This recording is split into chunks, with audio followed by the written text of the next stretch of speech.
We welcome you to Gov Fuller Field in Falmouth, Massachusetts for another edition of Wareham Gateman Baseball. Alongside Alex Feuz, I'm Cameron Ezeir. A lot on the line. The winner of today's game will take the season series, but not just that, Alex, a really important game for the playoff standings. The Wareham Gatemen are currently fifth out of the playoff picture, but for the Falmouth Commodores, they're fourth. Whoever wins this game, well, if the Gatemen do, they'll be fourth in the playoff standings and they'll be in the playoff picture. But if the Gatemen lose, then Falmouth takes 2 points and they'll be a couple points up on the Gatemen, and then Wareham has a lot of work to do out of the playoff picture. A West Division matchup with a whole lot of implications today. That's right, and we're going to have the feeling of the sense of this is a postseason must-win game on both sides of the field tonight, and it seems like, Cam, every time we come to Falmouth, it's a must-win game for the Gatemen. Now we reach to the point where only 13 games, including tonight, left in this season.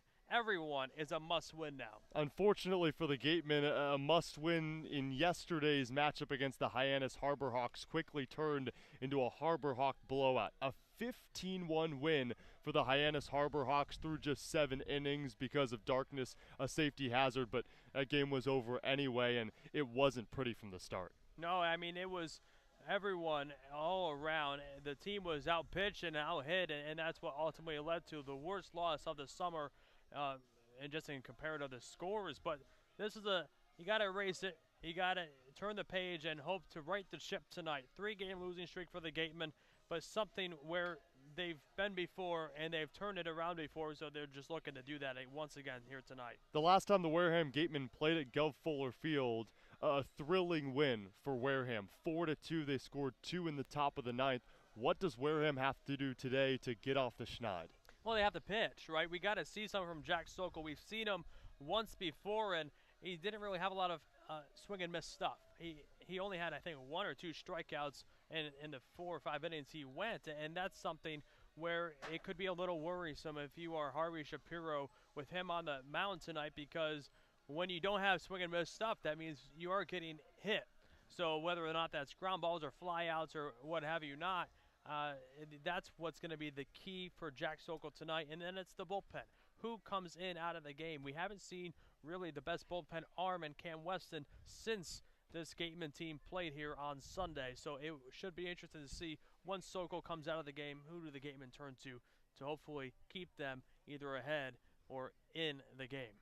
So Jack Sokol, formerly an Auburn Tiger, then went the JUCO route at Pensacola State College in Florida. He's heading to Pittsburgh this fall, a player that, you're right, only pitched 1 time before this season, 2 strikeouts to his name. Well, on the other side, we'll talk about Jack Sokol a bit more and whoever's on the bump for the Falmouth Commodores, and we'll break down the orders for each of these teams vying for that 4th spot in the West Division. A reminder, only 4 teams out of the 5 in the West Division will make the playoffs. Whoever wins today, well, they leapfrog the other team for 4th in the West Division. Whoever loses, then they're out of the playoff picture as we enter the final stretch of the season. We'll be back for this edition of the South Coast Health pregame show on the other side when we return to Gov Fuller Field on the Wareham Broadcast Network.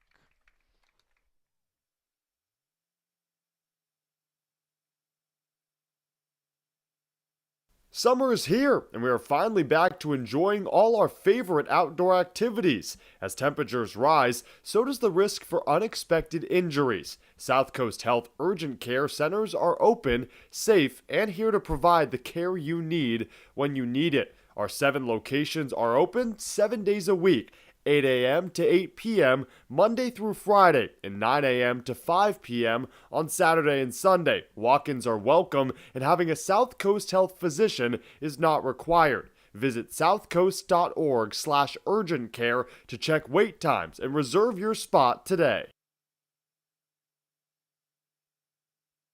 Each and every game here at Spillane Field is made possible by our sponsors. Let's take a moment to recognize Gateway Tavern, Coastal Orthodontics, Fairway Financial, Joanne Stevenson, Sullivan Wine and Spirits, Deb Levesque Massage Therapy, the Law Office of Mark Deshays, Office Technology Group, J&M Baseball Academy, South Coast Health, Minkle Boys Catering, 80 Makepeace, Reed Custom Soils, Soft as a Grape, Bay Motor Inn, Point Sign, Wareham, Sipicon, and Dartmouth Week, Cranberry Self Storage, Village Signs, the Law Office of Lang, Exiferis, and Bullard, Reedy, Kiernan, and McNally LLP, Robertson's GMC, Effie's Homemade, Wareham Country Market, the Wareham House of Pizza,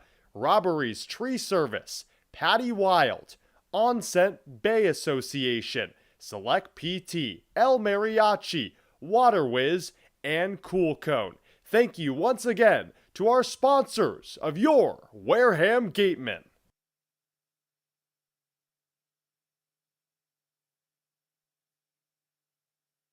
We appreciate and thank the sponsors who support the Cape League and the 10 teams. Our corporate sponsors are the financial backbone of the league. It is with their support that we are able to preserve our long-standing tradition of providing the best family entertainment here on Cape Cod, free of charge. On behalf of the 9 other teams, the Wareham Gatemen, league officers, and the entire Cape League family, we would like to announce and thank our 2022 corporate sponsors. With much appreciation, we recognize the Yawkey Foundation, Gibson Sotheby's, Curry College, the 99 Restaurants, Coca-Cola Bottling of Cape Cod, Badger Sport, Zephyr Hats, Cape Cod 5 Cents Saving Bank, Milton Cat, Mosquito Marys, Massachusetts State Lottery. We will be back to you in the next inning for the second half of this outstanding list of loyal sponsors. Reed Custom Soils is New England's leading provider of lightweight planting soil for green roof installations and is the exclusive New England supplier of stabilized stone dust. Reed Custom Soils services over 300 golf courses and provides unique blends to fit your needs, all by experienced precision blenders. To learn more about how Reed Custom Soils can serve you, call toll-free 1-800-924-5335 or head to reedcustomsoils.com. Want your daily dose of news? Lucky for you, Wareham, Sipicon, and now Dartmouth Week has you covered. Whether you live in Wareham or in the surrounding areas, you can count on up-to-date news on sports, schools, and even the fine arts, courtesy of the partnership between Wareham, Sipicon, and Dartmouth Week. Head to theweektoday.com and search Wareham, Sipicon, or Dartmouth for more. Continuing with our corporate sponsors, we also want to recognize and thank Franklin Sports, Cape Destinations, Sullivan Tire, Highline Cruises, Barnstable Bats, Sunderland Printing, Axis Bats, Cape Space, Christmas Tree Shops, UFOs, T-Mobile, Boston Better Business Bureau, Fairway Financial, Rogers Gray, and of course, thank you to Major League Baseball for over 50 years of support.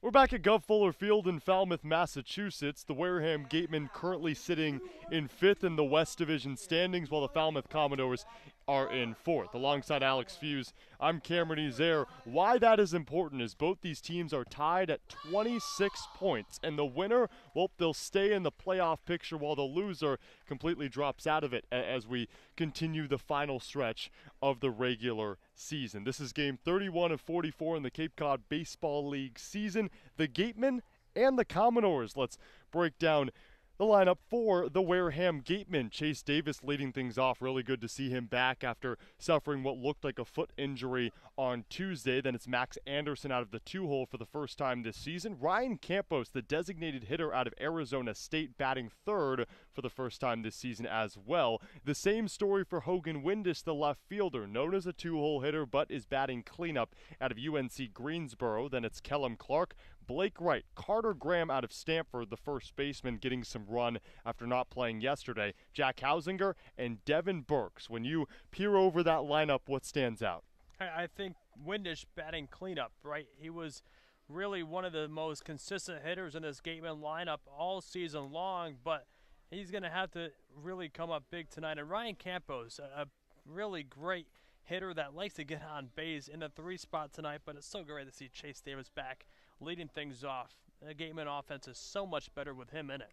So Chase Davis leading things off, like you said. He's the lefty that'll be first up for the Gateman defensive alignment for the Falmouth Commodores, rocking the all-white jerseys with Falmouth in maroon across the chest and the letters on the back in maroon as well with black trim.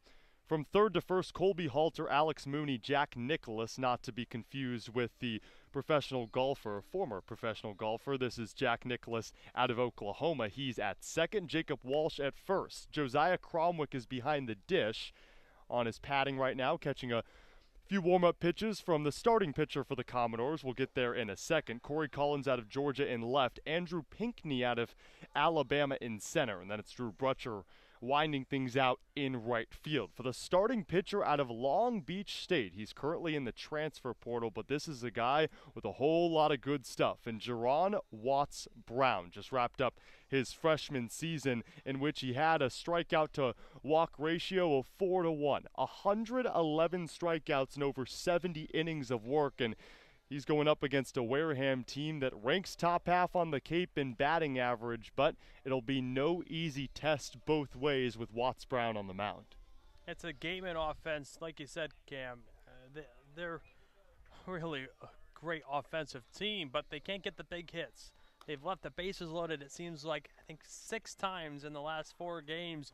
In 4 games, they haven't won. Tied once and lost 3. So if they have a great opportunity, they just got to get the big hit. The last time the Wareham Gatemen won a ball game outright was last Sunday here at Gov Fuller Field against the Falmouth Commodores. So Jerron Watts Brown, the righty, on the mound out of Long Beach State. He's a native of Hanford, California, which is about 3 hours south of San Francisco, as the righty gets set to deal to the lefty Chase Davis on a beautiful 75-degree day from Falmouth, Massachusetts. The first fastball misses in the dirt in the count 1-0. Watts Brown just wrapped up his redshirt freshman season after taking the 2021 year off, redshirting over at Long Beach State. Fastball delivered low and inside, the count 2-0. The umpiring crew on hand today is Eric Carnoni, home plate umpire. First base is Ryan DeMar, and then Chip Dotson over at third.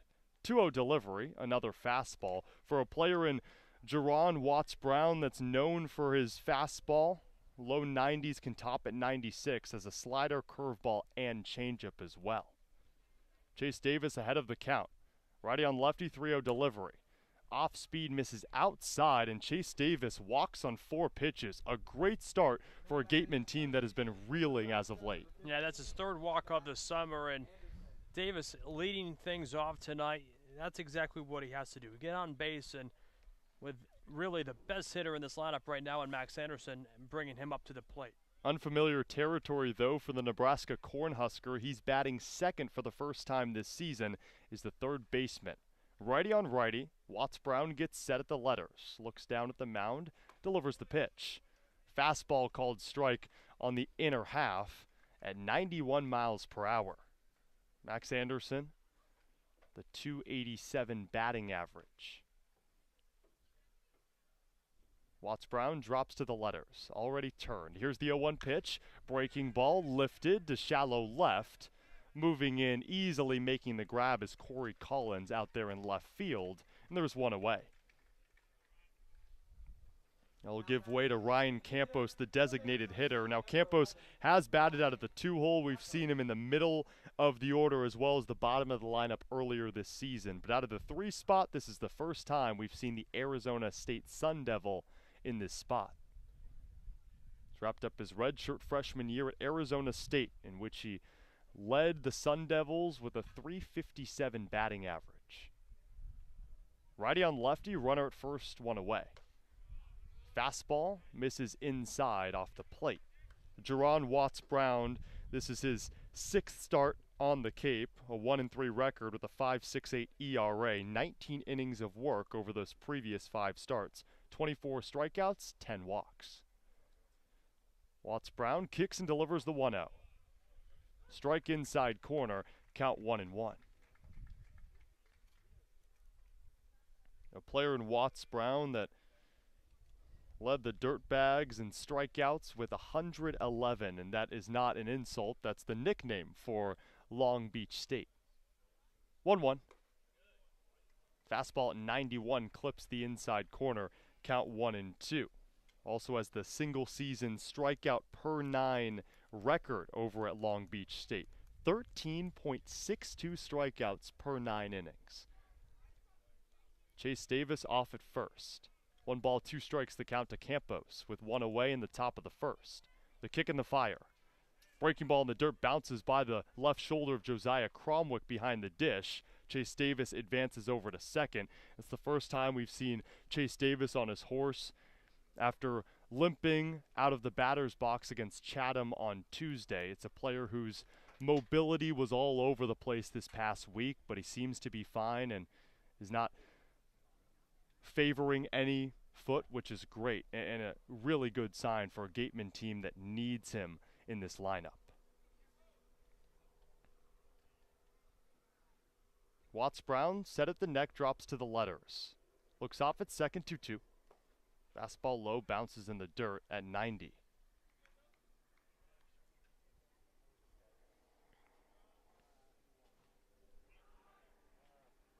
Watts-Brown in his first start in a week. So up against the Brewster Whitecaps on the 9th of July. 4 innings of work in that one. Gave up an earned run, 3 hits, 3 strikeouts to 3 walks. Ryan Campos calls time. But a really positive sign for a Gateman team that already has a runner in scoring position with only 1 away here in the top of the first. Watts-Brown meets ball to glove and drops to the letters. Now at the waist, payoff pitch, off-speed swing and a miss. Ryan Campos goes down swinging after forcing yet another payoff pitch. And now there's 2 away in the top of the first for Hogan Windish. Yeah, Watts-Brown responding to a walk on 4 pitches that missed the zone with a flyout and a strikeout. That's what you're looking for. A pitcher that responds by not having the command in the first batter and saying, okay, I got this now, I'm ready to go, settles right back in. He'll have to do the same against Hogan Windish, who stands in the righty batter's box, swings at the first pitch, fastball at 91 away. And that's that 2-seamer that has a whole lot of movement on it, breaks over to the outside of the plate on a player in Hogan Windish that steps back into the righty batter's box with his cranberry color bat on the top half of the lumber. 0-1 delivery. Off speed at 84 finds the inner half. Count 0-2. Hogan Windish, the left fielder out of UNC Greensboro, is behind the count. Watts-Brown already a strikeout in his back pocket, that of Ryan Campos. Runner at second, 2 away. Peers down at the dirt, looks off at second, 0-2 delivery. Fastball called, strike 3 outside corner. A fastball at 92 breezed right past the frozen Hogan Windish. Back-to-back Ks for Jerron Watts-Brown, and that ends the top of the first. We head to the bottom of the first. No score between the Commodores and the Gatemen in a huge matchup in the West Division. The winner, well, they're in the playoffs for now. We'll head to the bottom of the first and see Jack Sokol on the mound for the first time today when we return to Gov Fuller Field in Falmouth, Massachusetts on the Gateman Radio Network.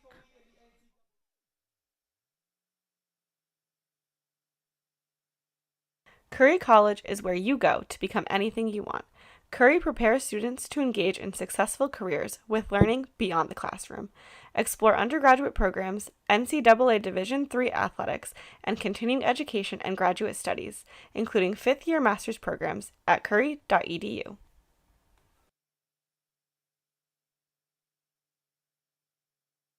The 99 Restaurant and Pub is proud to be a sponsor of the Cape Cod Baseball League. Visit your local 99 and try their famous Colossal Lobster Rolls, piled high on a grilled brioche and served hot buttered or just the right amount of mayo and celery with fries and coleslaw. The 99, always the real deal.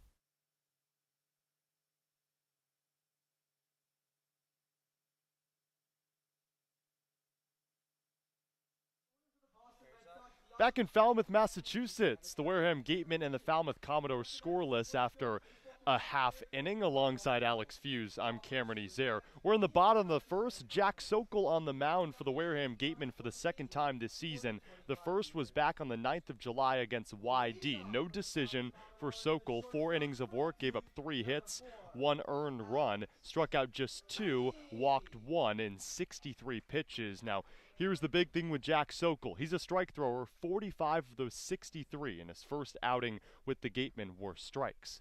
Delivers the first pitch to the Duke product. Alex Mooney clips the outside corner. Jack Sokol, the righty, heading to Pittsburgh in the fall. 0-1 delivery. Off speed, low and inside, count 1-1. Another thing about Jack Sokol, he's quick on the mound. He'll go pitch to pitch. He won't take his time. He turns and deals the 1-1. Breaking ball at 78 in the dirt, bounces into the padding of Devin Burks. Defensive alignment for the Gatemen from third to first. Max Anderson, Blake Wright, Jack Hausinger, Carter Graham. Left to right, Hogan Windish, Chase Davis, Kellum Clark. Catching, calling the signs is Devin Burks. 2-1 pitch, 89-mile-per-hour heater clips the outside corner. Count 2-2. Righty on righty. Sokol stares into his glove, now drops to the belt, 2-2 delivery, fastball poked down the first base line, out of play. Yeah, 4 pitches in the arsenal of Jack Sokol: fastball, slider, curveball, and changeup. And we've already seen a good mix of it here to start. 2 balls, 2 strikes the count. Here in the bottom of the first, no score. The pitch. Fastball called strike 3, outside corner. At the bottom of the zone, Jack Sokol, just his 3rd strikeout on the season, and a big one of Alex Mooney. Like you said, Cam, a fast work around the mound, and we saw that in that at-bat. Fell behind 2-1 and just really pinpoint the zone there to fight back and really get Mooney looking. Jack Sokol spent his freshman year at Auburn, then transferred to Pensacola State, a JUCO out in Pensacola, Florida. That's close to the Florida-Alabama border.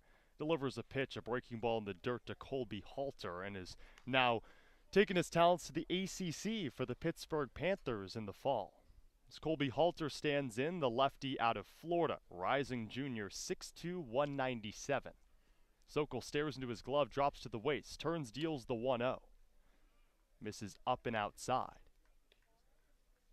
Count 2-0 to Colby Halter, a .322 hitter on this Falmouth team that leads the Commodores. 2-0 delivery. Fastball dots the outside corner. Count 2-1. If you're going to watch out for one player, it is Colby Halter. A 7-game hit streak. He has back-to-back games with an extra base hit as well. 2-1 pitch. Heater. Got the bottom of the strike zone. Count 2-2. Also for Colby Halter, 2nd on the team with 28 hits. He's been sensational on the Cape. 2-2 delivery. Swing and a miss. Fastball at 91 gets Colby Halter swinging, and Jack Sokol has matched his previous strikeout high with 2 away in the bottom of the first. Quick work for the newly minted Pitt Panther. I think he listened to our pregame about not having swing and miss stuff, and it said, okay, I got that. First pitch is a breaking ball at 85 that misses the outside of the plate to Peyton Stovall out of Arkansas. A team in the Razorbacks that made it all the way to the Super Regionals before falling short. 1-0 fastball at 90 miles per hour misses outside. On a 75-degree day, 9-mile-per-hour winds. The American flag past the first base dugout is blowing a little bit from left to right. Sokol deals the 2-0. It's fouled off the padding of Devin Burks and near the third base dugout of the Gatemen. The Wareham Gatemen in the road dark blues up top with the cranberry-colored W on the left pec. Gray pants as well. 2 balls, 1 strike the count. Sokol turns, deals the pitch. Breaking ball in the dirt. Sokol, 10 appearances this past spring at Pensacola State College, 56 and 2/3 innings of work, a 4.13 ERA. The 3-1. Fastball just misses the strike zone low. Peyton Stovall heads over to first. That's the first base runner for the Falmouth Commodores, courtesy of a walk issued by Jack Sokol. And I know we were talking about it earlier. Okay, Sokol might not be the strike thrower. Well, he'd beg to differ, like we also mentioned earlier this frame. It's a player in the spring that totaled 68 strikeouts to just 11 walks in 56 and 2/3 innings of work. It's almost like Harvey Shapiro just tried to find as many strike throwers as he could between Michael Sansone, Jonathan Brand, and now Jack Sokol. Pinckney pops it back out of play over the netting that ranges from dugout to dugout, the end of each. The bleachers behind the first base dugout of the Falmouth Commodores is completely full. Above the Wareham dugout on the third base side, scattered fans. Second pitch to Andrew Pinckney out of Alabama. It's a breaking ball at 88 that misses low and outside. Pinckney, the center fielder. Righty on righty as Sokol peers in, looks off at his teammate Max Anderson, who stands 5 feet off the bag at third. 1-1 pitch. Breaking ball gets away from Sokol right off his hands. And now the count is 2-1. Andrew Pinckney, a .244 hitter on the summer with 20 hits. 2-1 delivery. Fastball way high at 89. Pinckney had to dodge it by leaning back, almost like he was doing the limbo. Runner at first, 2 away. Bottom of the first, no score between the Gatemen and the Commodores. Pinckney hovers his bat over his back shoulder, calls for time with his outstretched right hand. Andrew Pinckney attends Alabama. Well, he was born in Tuscaloosa before moving to Georgia, so you could say he stayed home, or at least close to where he was born. 3-1 is roped to deep right center field. Clark drifts right, makes the grab on the run. Kellum Clark ranges into the gap in right center and strands one for the Commodores. No score through 1 at Gov Fuller Field. We head to the top of the second. The Wareham Gatemen offense back on the field. Kellum Clark, Blake Wright, and Carter Graham on the other side on the Gatemen Radio Network.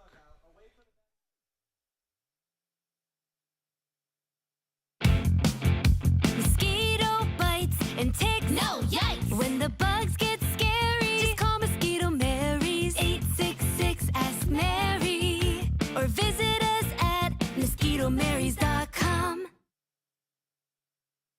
The Wareham-based 80 Makepeace Company, founded in 1854, is the world's largest cranberry grower and the largest private property owner in eastern Massachusetts. The company supports organizations like the Wareham Gatemen and projects like the outdoor cranberry bog classroom that you may have passed on your way in. Visit admakepeace.com to learn more. Soft as a Grape has 10 retail locations on Cape Cod. So even when you're cheering on your Gatemen at any away games, stop into a Soft as a Grape store for the best Cape Cod products. No trip to the Cape is complete without a trip to Soft as a Grape.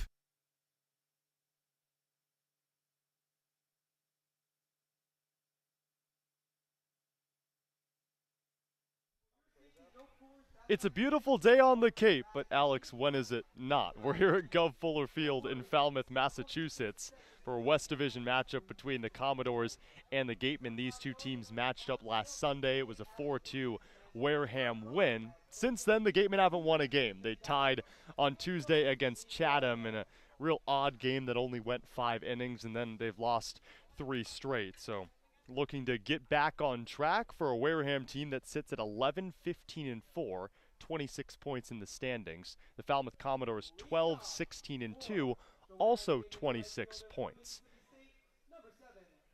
Kellum Clark will lead things off, the lefty, the right fielder out of Mississippi State, up against Jerron Watts-Brown. out of Long Beach State, but he's currently in the transfer portal.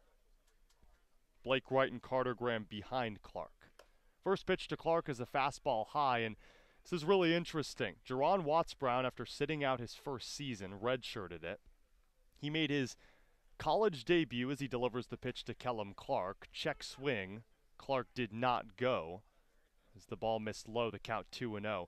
Watts-Brown made his collegiate debut against number 3 Mississippi State. The 5th batter he ever struck out, Kellum Clark, delivers a breaking ball that dots the inside corner, the count 2-1. So number 5 of 111 this past spring in terms of strikeouts was to Kellum Clark. Seeing each other once again. The righty, the 2-1 delivery. Fastball collects dirt right behind home plate, count 3-1. Seems like Callum Clark has the upper hand in the rematch. And we'll see where it goes. The wind slowly blows from left to right. 3-1 fastball gets the bottom of the zone and inside at 91 miles per hour. A luxury here at Gov Fuller Field. The scoreboard in deep left field, well, it has a radar gun up in the top left. Righty on lefty, payoff pitch. Breaking ball, big hack and a miss. Strikeout number 2 for Jerron Watts-Brown, his 26th of the summer. This is his 6th start on the Cape, and he's looking good through an inning and a third. 3 up, 3 down in a row now, and he's got 3 Ks. That's on me, not 2, but 3 Ks for Watts-Brown. Delivers the 1-out pitch to Blake Wright, misses low and outside. So struck out Campos and Windish to end the first, and then leads off the second, striking out Kellum Clark. So Blake Wright stands in, the shortstop out of Clemson. 1-0 fastball breezes by and misses the zone on the outside.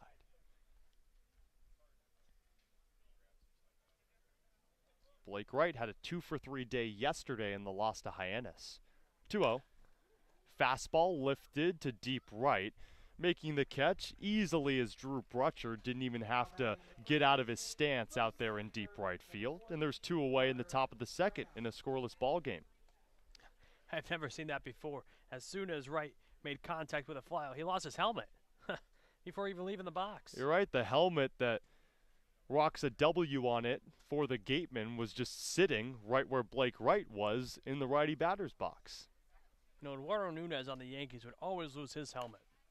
Carter Graham fouls it off to the left side, the first baseman out of Stanford. Maybe that's just a big league type move, an oddity that Blake Wright is trying to emulate. 0-1, breaking ball in the dirt, but my guess is if we talk to Blake Wright, that's never happened to him before. Yeah, sometimes the helmet doesn't fit. 1-1, breaking ball, swing and a miss. 84 miles per hour on the outside edge. Graham goes fishing and is behind the count 1-2. Carter Graham did not play yesterday, but in the lineup today for the Gatemen. 2 away, 1-2 delivery. Fastball low.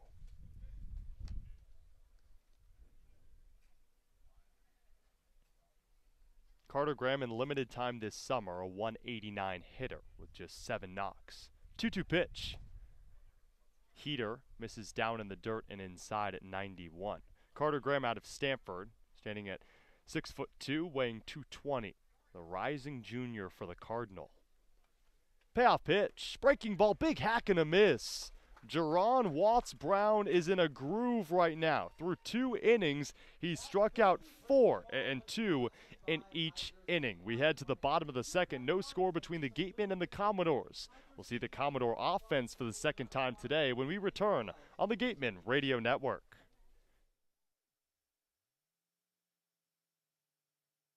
Mark DeShays has been practicing law in southeastern Massachusetts for over 30 years. His primary focus is on all aspects of real estate law, including residential and commercial real estate transactions, commercial leasing, land development, land use and zoning law, and land conservation matters. If you need representation, call now at 508-993-2300. For sales and rentals of Caterpillar machinery, generators, and marine engines, visit MiltonCat.com, your area cat dealer. Milton Cat, the Cape and Islands Caterpillar dealer, is proud to be a sponsor of today's game.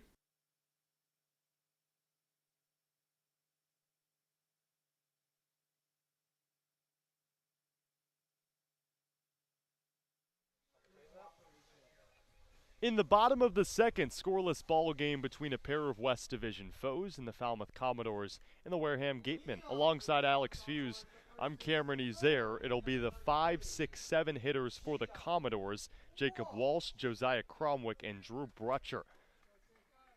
Jack Sokol on the mound for a second inning of work as he stares into his lightly colored glove, turns and deals the first pitch. Breaking ball misses outside at 90 miles per hour.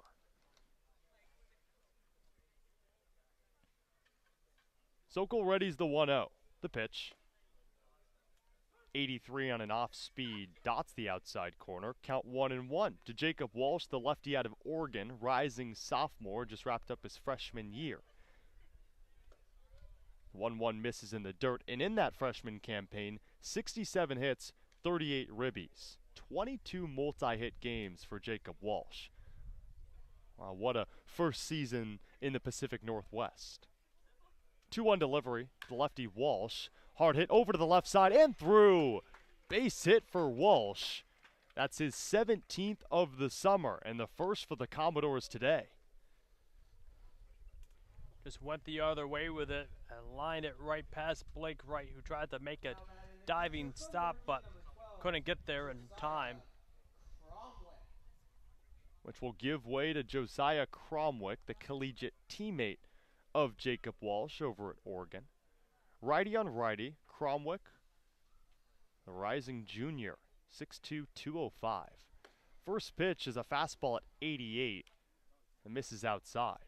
Josiah Cromwick in 10 games this summer, a 2.11 average. Went 0 for 3 in yesterday's win against Bourne, though. 1-0. Off speed, bottom of the zone, called a strike. So the count 1-1. That was a 4-3 win over the Bourne Braves yesterday, and the Falmouth Commodores inched closer to a playoff spot. The 1-1's delivered. It's fouled off the bat to the right side into the netting. The count 1-2. I want to win it against Bourne, feels like. Yeah, I mean, the Gatemen have tied them 3 times, all 2-2. There might be an opportunity this upcoming week with the Gatemen facing Bourne twice in the matter of 3 days. 1-2 fastball, down and away. You might think so, Cam, but the Gatemen played on back-to-back days on the July 3rd and 4th, and still tied 2-2. A 27-inning game, and the score is 6-6 if you want to combine all 3. It's absolutely ridiculous. 2-2 off speed, fouled back to the right side into the netting.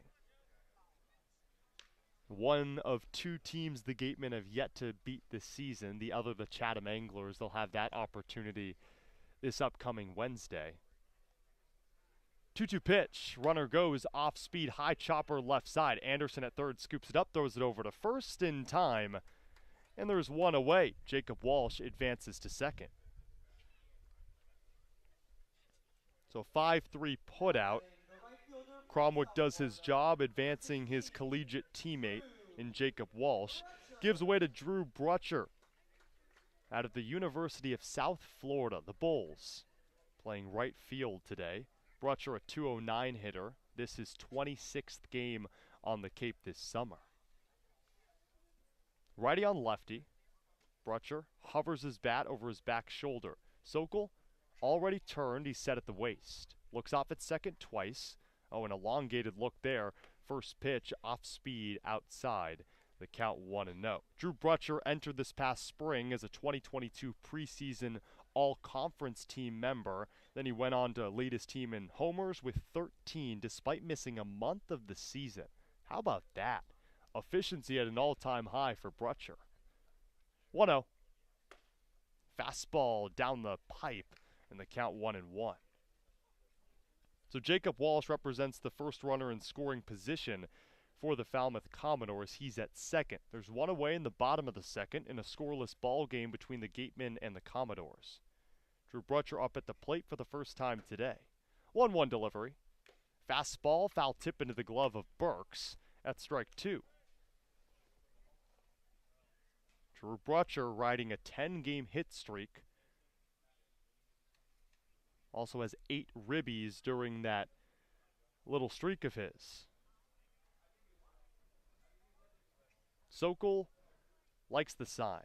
1-2 delivery. Fastball high misses in the attic, but does elicit a point from Devin Burks. He liked the pitch. Count 2-2. Scattered clouds in the sky. It's about half and half between the amount of blue sky we can see and the amount of clouds as well.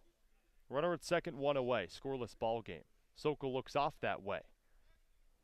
Lifts his front foot and then steps off the rubber to check on Walsh over at second. The defense set standard in the infield, but the outfield playing a bit to their right. Our left if you're taking it from the vantage point behind home plate. 2-2 delivery. Off speed low near the feet. And the black cleats of Brutcher as he adjusts his batting gloves. A maroon tint. With his fingers covered in a black color on those batting gloves. Takes a practice swing and gets ready for the pitch. Walsh at second, couple strides off the base. Sokol nods. The payoff pitch. Off speed low, collects dust.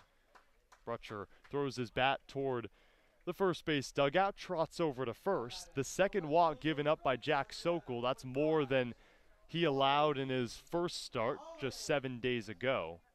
The 2 walks for Jack Sokol and 2 Ks.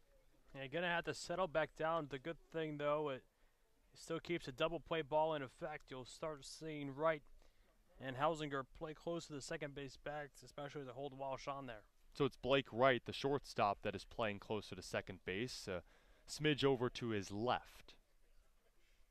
1-out pitch, fastball low.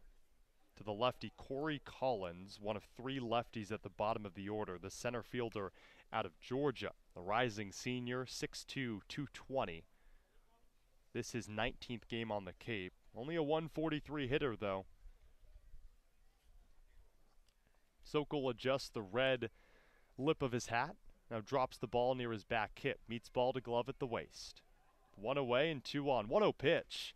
Heater, 89 miles per hour, gets the outer half. The count even 1-1. Corey Collins from Suwanee, Georgia, an hour away from the university. Runners at first and second. Sokol with the ball near his back. Keeps peering in at Devin Burks behind the dish, who drops the sign as Corey Collins takes time, steps out of the lefty batter's box, then re-enters. 2 on, 1 away, bottom second. 1-1 delivery. 82 mile per hour breaking ball in the dirt.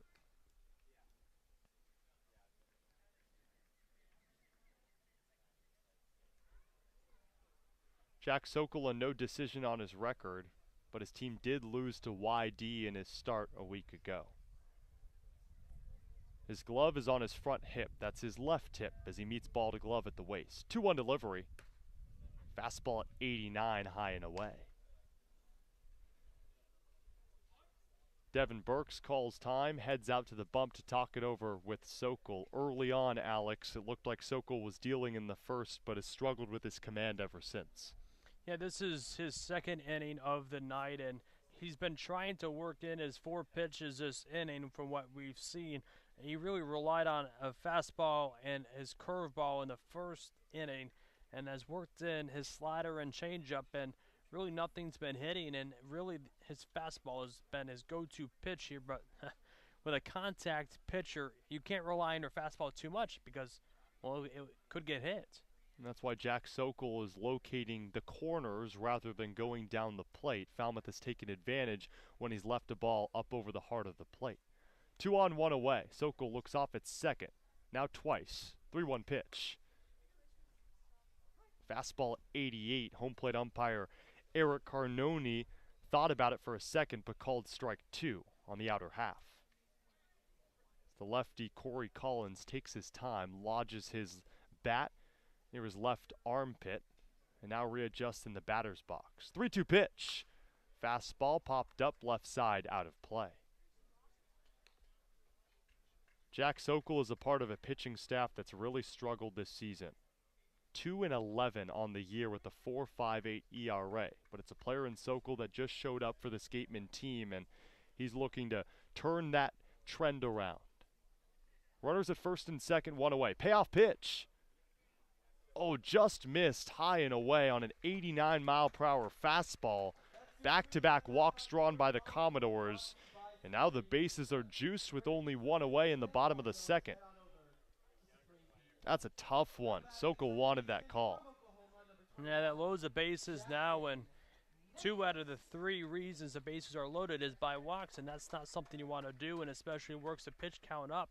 Sokol already nearing 50 pitches in just a second inning. Wow, and he only had 65 through 4 innings of work in that no decision against YD last week.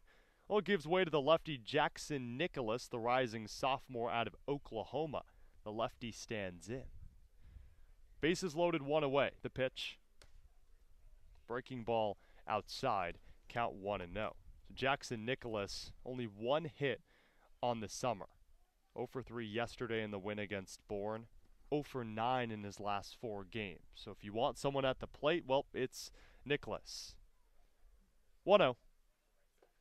Fastball bounces in the dirt. Burks does a great job recovering it as it dribbles down the first base line. He fidgets with the ball, tosses it over to Jack Sokol, who exited his spot on the bump in order to possibly cover home if that ball got away from Burks. Jack Sokol behind the count, 2-0. Slight leadoff for all 3 base runners. The 2-0. Fastball, foul tip into the glove of Burks. Strike 1.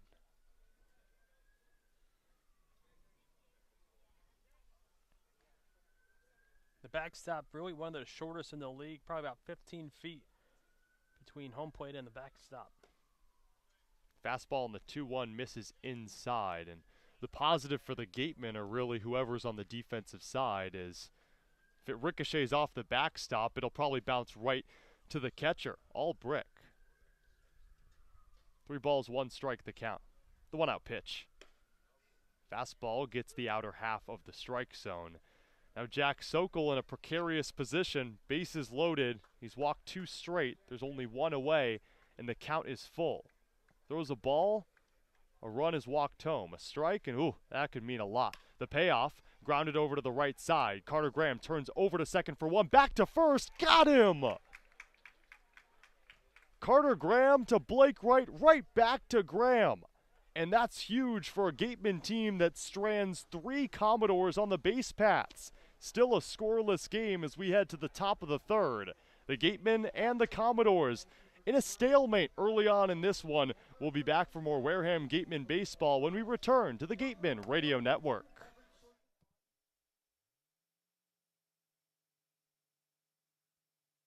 The Gateway Tavern, located on Marion Road in Wareham, offers an extensive but not exhaustive array of menu choices. They search for the finest in foods, ranging from garden fresh produce to hand-selected seafood, and have special menus that change daily.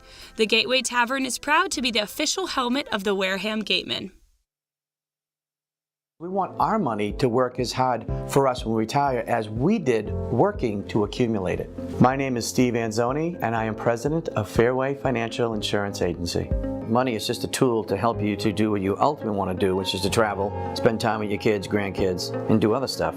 And I want to be the guy that's going to help you navigate the course of life to help you avoid those sand traps and get you onto the green and into the hole with greater financial confidence.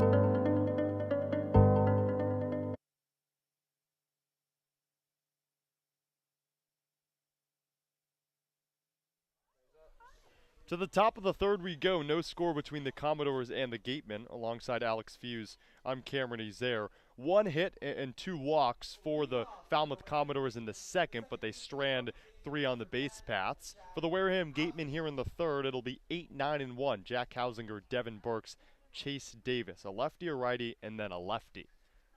Watts Brown back on the mound for his third inning of work deals a fastball in which Hausinger has to dodge out of the way. That's ball one. Through 2 innings, Jerron Watts Brown has faced 7, and he struck out 4 of them. Fastball 89 misses in the dirt, low and inside. Watts Brown open stance, closes it, 2-0 delivery.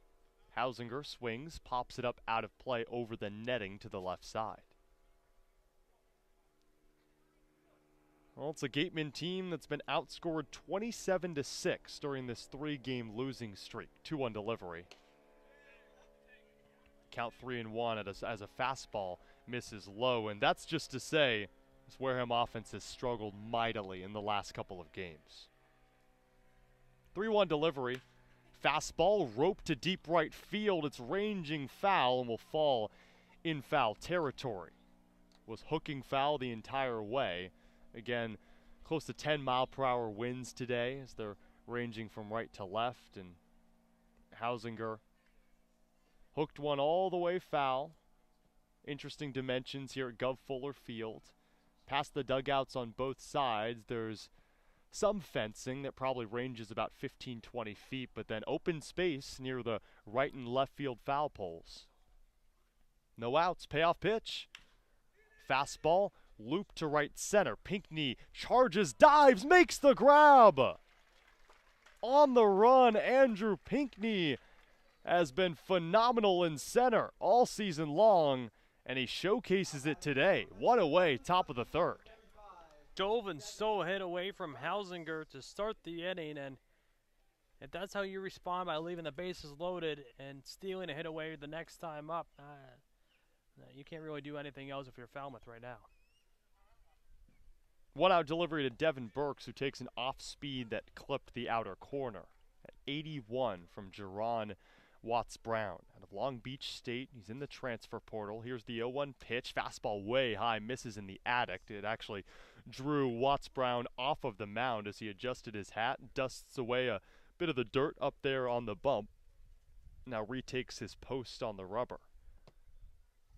No one on the bases, 1 away, top third. No score. 1-1 pitch to the righty Burks. Off-speed check swing was a strike anyway that flirted with the bottom of the strike zone. Devin Burks, in just his 3rd game on the summer, he was the designated hitter yesterday, but he's behind the plate today. Only 1 hit on the summer. 1-2. Heater. Low and away. Count 2-2. Devin Burks out of Kentucky, the rising sophomore. 6'3", 210. Deep breath on the mound. 2-2 from Watts Brown. Off speed. 3-hopper over to the left side. Backhanded Mooney on his back foot throws over to first. Got Burks in time. 2 down in the top of the third brings up Chase Davis. And the Gatemen have really struggled so far in this game. The first run in the order, the Gatemen fail to record a hit.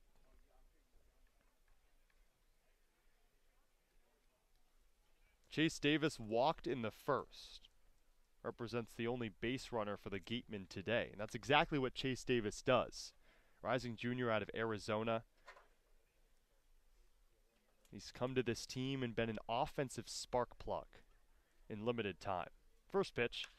Fastball connected, popped up in the infield. Watts Brown ranges to his right, but then defers to his third baseman, Halter, who moves in, makes the grab right on the third baseline chalk, and that retires the side. Through 2.5, no score from Gov Fuller Field, and the Gatemen have yet to record a hit. We head to the bottom of the third as the Commodore offense is due up with Alex Mooney, Colby Halter, and Peyton Stovall at the top of the order when we return to the Gatemen Radio Network.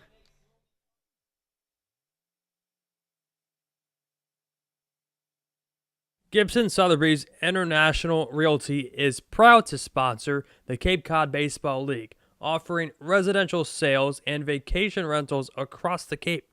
We help you turn someday into right now.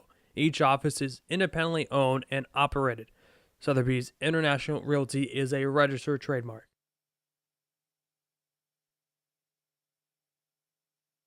Cape Cod Coca-Cola thanks you for supporting the Cape Cod Baseball League and for refreshing yourself with ice-cold Coca-Cola products.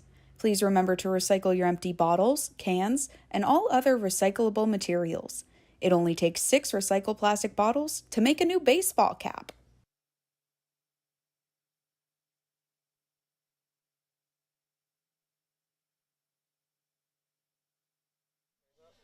We're in the bottom of the third, no score between the Commodores and the Gatemen. And Alex, a common denominator this season for the Wareham Gatemen and their highs and their lows has been the pitching that's followed that theme. The Gatemen started the season 3-1-1, in which this Wareham pitching staff played really well. They lost 10 of their next 13, gave up 5 or more runs per game. In the next stretch, a 9-game stretch in which the Gatemen won 5 of those, only gave up 3 runs per game. In the last 3, they've surrendered 9 runs per game, and that's the common denominator that's really diminished the play of Wareham.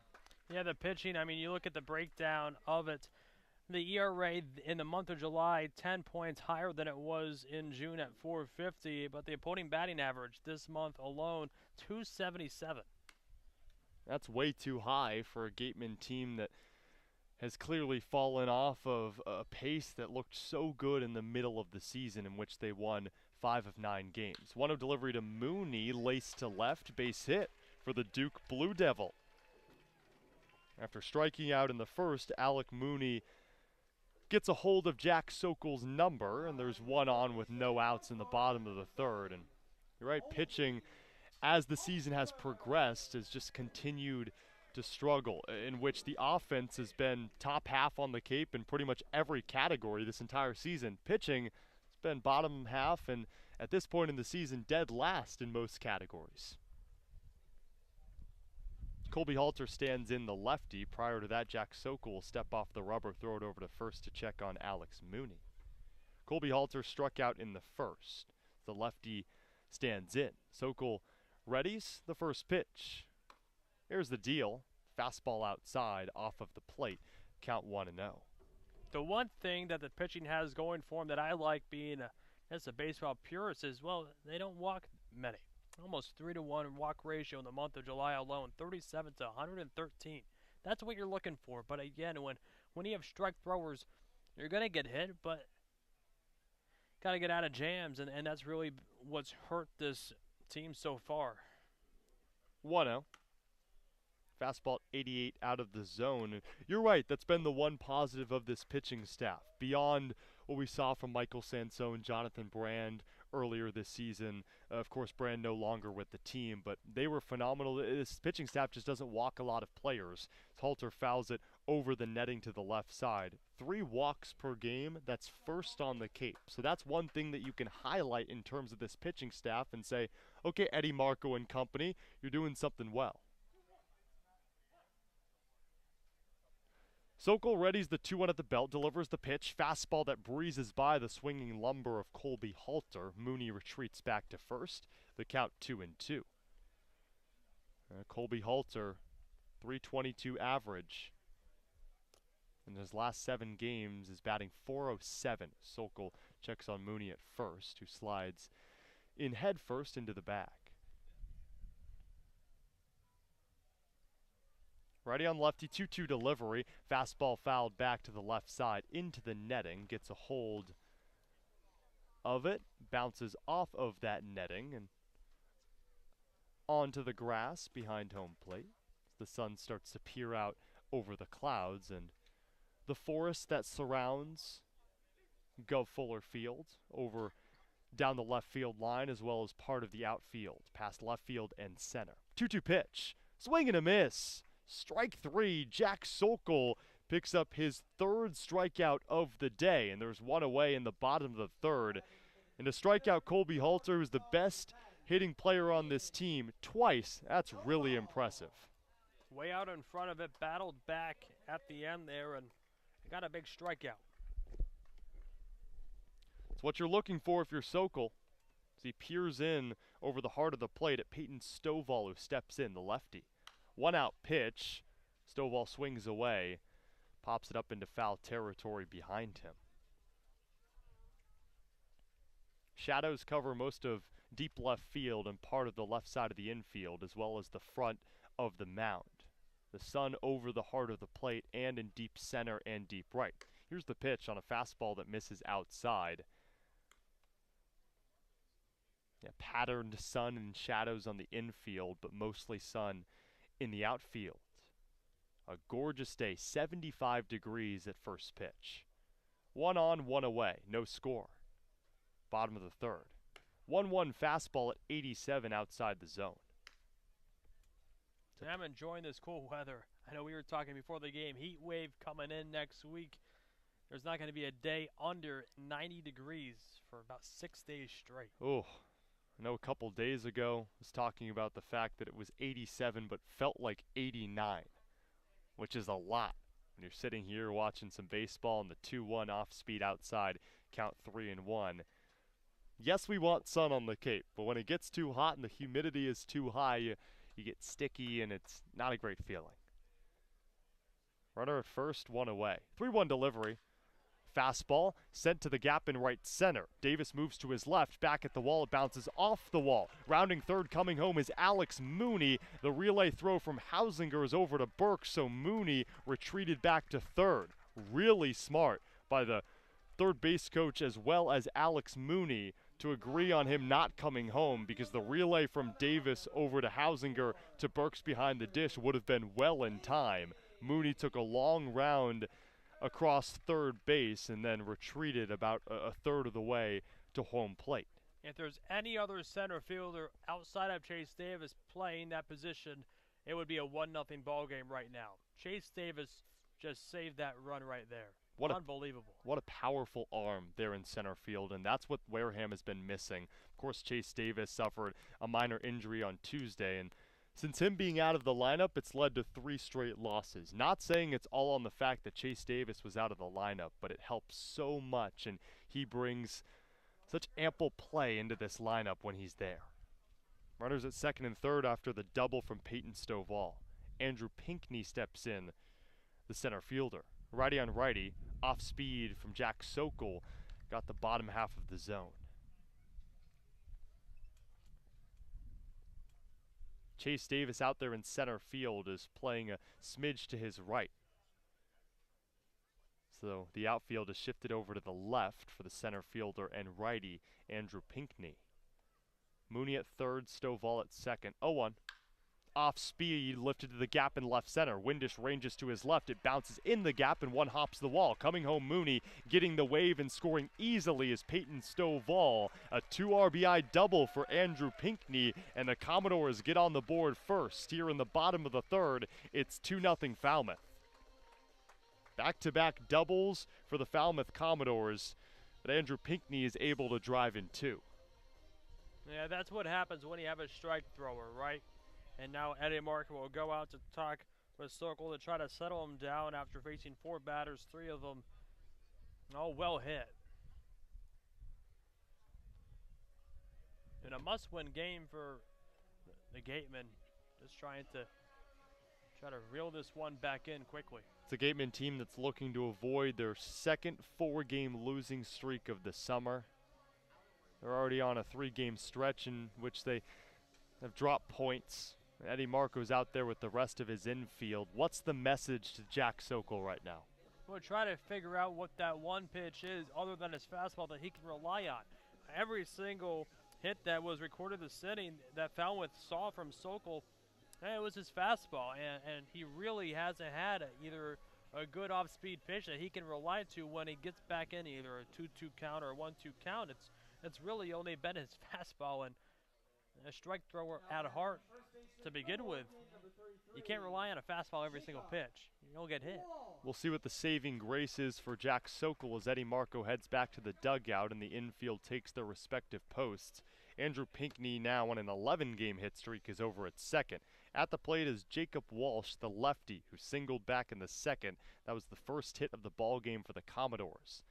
Off speed in the dirt at 82 from Sokol. It misses low as he licks off his right fingers to try to gain just some grip, and it just seems like the breaking balls haven't been there for Sokol. Meets ball to glove, looks off at second, set at the belt.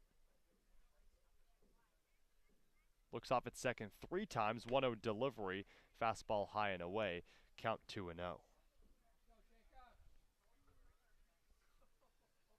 Gateman team that surrendered 27 runs over the last 3 games. All have resulted in losses. Righty on lefty, 2-0 to Walsh.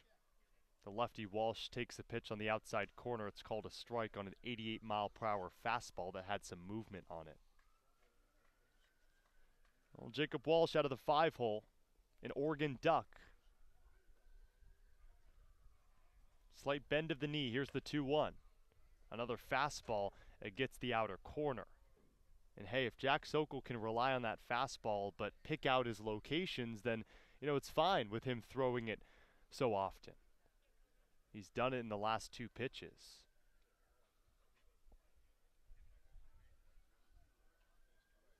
Two balls, 2 strikes the count. Already turned to Sokol. Looks off at second. 2-2 pitch. Fastball, big hack and a miss. Strikeout for Jack Sokol, his 4th. Good response after giving up a pair of runs. There's 2 away in the bottom of the 3rd. The Commodores still lead the Gatemen 2-0. This is a big batter for Sokol, just trying to get out of it and keep it a 2-0 game and try to let the offense go to work. We've yet to get a hit tonight. Josiah Cromwick steps in, the 6'2 righty out of Oregon. Runner at second. Cromwick only 2 ribbies on the season. Time is called. Cromwick rocking the Oregon-themed cleats. That Oregon duck green with slight yellow tints on it. Slowly lifts his front heel. Here's the first pitch. It hits Cromwick, who turned away from the mound as the ball went right into his back. And Josiah Cromwick waltzes over to first with 2 away. And the Commodores have 2 on. Now batting the right fielder from South Florida, number 16. First time Cromwick has been hit by a pitch this summer. Drew Brutcher stands in the lefty batter's box after adjusting his batting glove on his right hand. Pinckney at second after a 2 RBI double. Hit by pitch on Josiah Cromwick has him 5 side steps off of first with his hands on his hips. Pinckney is leaning toward third. 2 away, bottom 3. First pitch to Brutcher. Off speed at 76. Goes right down the heart of the plate. Sokol dangles his throwing arm near his back hip. He's already turned, with his front foot being his left one toward the plate. Here's the 0-1 pitch. 81-mile-per-hour breaking ball outside. Count 1-1. Drew Brutcher, 209 hitter on the summer. He walked in 6 pitches back in the 2nd. We're now in the 3rd. The lefty leans back, slight bend of the knee. Now rests his bat on his back shoulder. Peers right into the eyes of Jack Sokol, who likes the call. Looks off at second. 1-1 delivery. Off speed. Slow lifter to left center. It falls right in front of Hogan Windisch. Rounding third, coming home, and sliding in head first is Andrew Pinckney.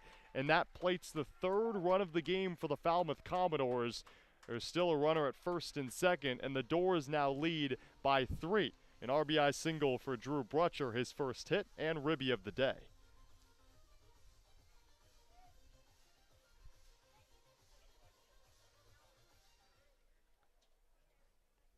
Devin Burks slowly walks out to the bump, and he'll be met by Harvey Shapiro, the field manager for the Gatemen, who points over toward the bullpen, and that'll be the day for Jack Sokol. We'll tell you who the new pitcher is for the Wareham Gatemen. He'll enter with 2 on and 2 away in a 3-0 deficit in the bottom of the 3rd. We'll be back for more Wareham Gatemen baseball when we return with the new pitcher on hand here on the Gatemen Radio Network.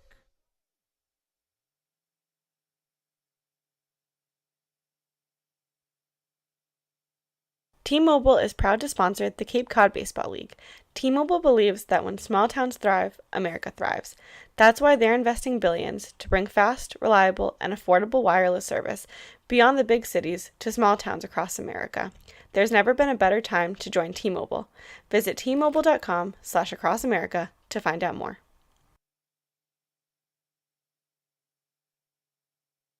If you or a family member have been hurt at work, don't wait for the insurance company to discontinue your benefits or deny you medical treatment. Get an experienced workers' compensation attorney now before it's too late. The lawyers at Reedy, Kiernan, and McNally, LLP, have been practicing workers' compensation law for many years and are experts in the field of workers' compensation law.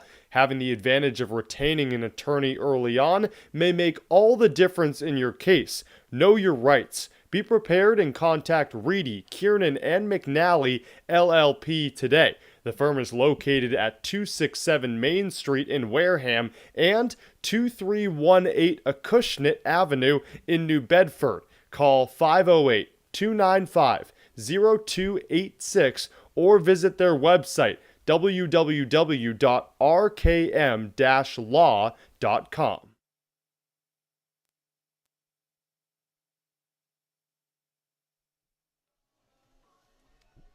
Well, the call to the bullpen brings in Cam Weston, a right-hander out of Michigan. He's made 6 appearances this summer for the Gatemen. He's appeared in 17 innings. He's given up 10 hits, only 1 run though, 4 walks to 18 strikeouts, has a 0.52 ERA, and comes into a spot with runners on first and second with 2 away, and the Gatemen down by 3 here in the bottom of the 3rd. Thanks, Alex. Yeah, Cam Weston has been one of the bright spots for this pitching staff out of the bullpen. The Michigan Wolverine has done his due diligence on the mound. What do we always say? When an ERA starts at 0, it's not good, it's great. And Cameron Weston has embodied the word great, and maybe even more. The Falmouth Commodores 3 runs on 5 hits. The Gatemen have yet to scratch across a run or even record a hit. We're in the bottom of the 3rd, like Alex mentioned. 2 away with runners at first and second. A bit of a recap on this 3rd frame. It started with the top of the order. Alex Mooney, a single. Colby Halter struck out, the 3rd strikeout victim of Jack Sokol, whose day is done. Then Peyton Stovall doubled. Andrew Pinckney followed it up with a 2 RBI double. Jacob Walsh, the 4th strikeout victim of Sokol, that put 2 away. But after that, Josiah Cromwick was hit by a pitch, and Drew Brutcher put the final nail in the coffin of Jack Sokol with an RBI single, which gives way to Cameron Weston out of Michigan. Corey Collins, the lefty out of Georgia, who walked in the 2nd, is at the plate as Weston leans forward with his glove near his left armpit. Now meets ball to glove in his back hip. Here's the first pitch. Fastball at 91, tails low and out of the zone. Well, Corey Collins out of Georgia, a 143 batting average on the summer. This is 19th game on the Cape. But in his last 8, he's 2 for 17. Weston stares off into the sun. Here's the 1-0. Fastball high and inside. Count 2-0 in favor of Corey Collins, who was named to the SEC All-Freshman team back in 2021. This past spring, he followed it up with 54 starts and a 256 average for the Georgia Bulldogs. Righty on lefty, with runners at first and second. The 2-0 pitch. Heater inside, 3-0. You don't see this often from Cameron Weston, not just behind the count, but behind the count 3-0. He only has 4 walks in 17 innings pitched this summer, and coming in a tough spot. Already behind 3-0. Gateman pitching staff already 3 walks today. 3-0 delivery. Off speed outside, so Cameron Weston enters the ball game, and in 4 pitches walks Corey Collins, the lefty, which turns it over to his lefty counterpart, Jackson Nicholas. Out of the 9-hole, the Oklahoma Sooner grounded out into a double play to end the 2nd. So Cameron Weston with just his 5th walk on the summer. This is a Falmouth team that ranks middle of the pack in walks drawn per game, but around only 4 per game. They've already drawn 4 today, and we're only in the bottom of the 3rd. First pitch to Nicholas is a strike that tailed at the bottom of the zone. Count 0-1. Well, the most walks given up by a Gateman pitching staff in one game was 10, and that was against Falmouth on June 18th. I think all of us hope that that isn't a repeat fortune today. 0-1 delivery. Fastball check swing. It's called a strike anyway, outer corner. 90 miles per hour on the heater for Cameron Weston, who regains his grip off the tip of his tongue. Holds the ball in his bare right hand near his right hip as he peers forward with the bases loaded and 2 away in a 3-run deficit. But ahead of the count. 0-2 delivery. Fastball at 90 outside.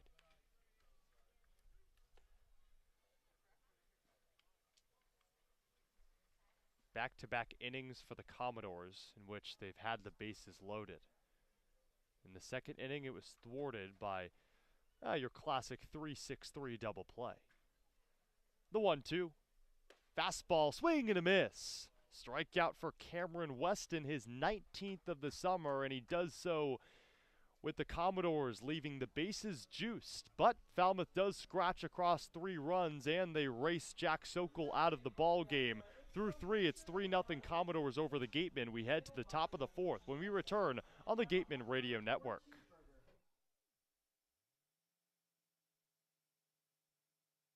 Serving southeastern Massachusetts and Rhode Island, Office Technology Group has been the area's source for advanced digital multifunctional copiers since 2009. Call Office Technology Group at 508-858-5825. Whether it's life insurance to safeguard your loved ones, an umbrella policy to protect your teen driver, or making sure your home is covered from storm damage, Rogers Gray is there to guide you. Insurance is more than just a box to check. Trust Rogers Gray, a proud sponsor of the Cape Cod Baseball League. Gateman Baseball is officially sponsored by Robertson's GMC, the truck professionals. Located just 2 miles away on Cranberry Highway, Robertson's GMC, we are professional grade, power like a pro.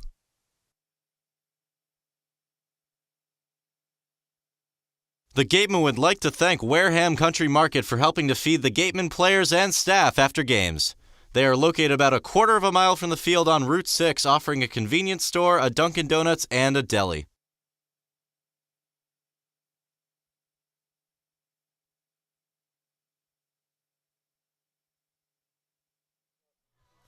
We ventured into the 4th at Gov Fuller Field in Falmouth, Massachusetts. Alongside Alex Feuz, I'm Cameron Ezeir. Loud music playing over the speakers in a bumping environment in Falmouth, Massachusetts. Nearly every seat on the bleachers down the right field line, as well as the bleachers all throughout the right side of the field and even on the left side, are completely filled for what's been a gem of a performance by the starter Jerron Watts-Brown for the Commodores. Deals with Max Anderson out of the 2-hole to kick off the heart of the order, and Max Anderson, Ryan Campos, Hogan Windish. That breaking ball missed outside and high.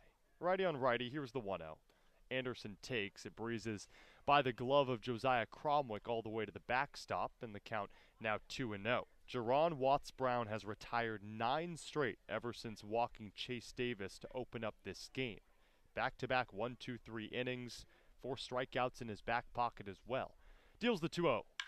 Fastball roped to left, ranging and making the grab on the run is Corey Collins over to his left side, and there's 1 down. 10 straight retired for Watts-Brown. For the second time tonight, Anderson flew out to left, and both times they've been hard hit, but right at Collins there and left. Sometimes just a bit unlucky off the bat, and that's been the Gateman today.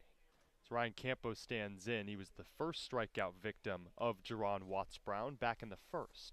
Righty on lefty to the Arizona State Sun Devil. First offering. Fastball at 87 high and away as Campos uses his cleat to draw a bit of a pattern in the lefty batter's box. Spits away, and the count 1-0. The lights are turned on at Gov Fuller Field.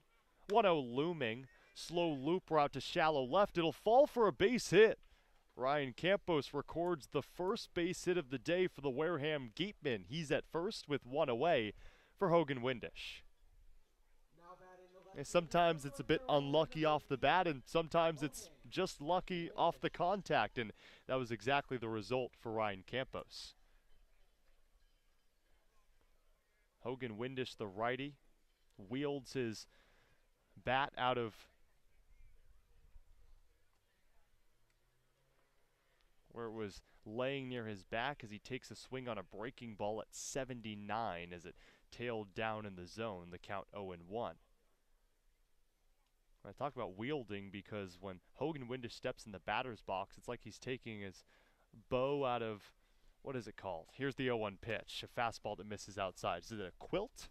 Is that what it's called? Almost like a bow and arrow, and you take your arrow out of your, I have to look it up. At this point, it's going to stay on my mind. A backpack? I don't think it's a backpack. I'm pretty sure it's a, well, we'll talk about that later. Here's the 1-1 with one away. Off speed inside, and recovering is Cromwick, which holds Ryan Campos at first.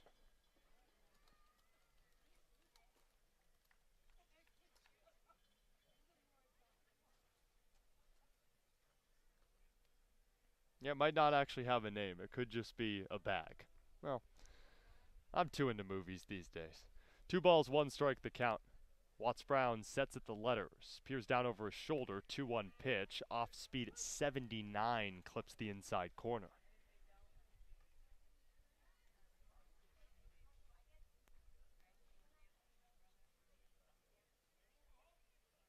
Campos leans off at first. 2 balls, 2 strikes, the count. It's a quiver. There we go. Here's the pitch. Breaking ball popped up. Mooney at short. Moves in, makes the grab, and there's 2 away. I knew it started with a Q, but I wasn't completely sure what it was called. Cam, I'll be honest with you. I had no idea what a quiver was until tonight. Hey, you learn something new every day. So Hogan Windish pops out to the shortstop Mooney, which gives way to Kellum Clark. A quiver. I know what a shiver is. Not a quiver. Well, now you know both. So if you accidentally mistaken a quiver for a shiver, you know you're wrong. First offering to the lefty Kellum Clark out of Mississippi State. The kick and the pitch. Grounded right back to the pitcher Watts Brown, who takes it himself, then underhand flips it a half of the way over to first into the glove of Jacob Walsh. And that retires the side. So 1 hit, no runs on no errors for the Gatemen. They do pick up their first base hit of the game, but nothing to show for it.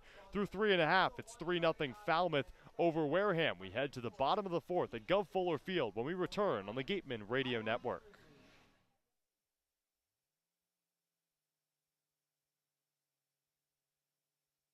Need physical therapy? Select Physical Therapy works directly with you and your physician to create a plan of care that meets your goals and needs, with 6 locations on Cape Cod and more across the country. Select Physical Therapy is the official provider of athletic training for the Wareham Gatemen.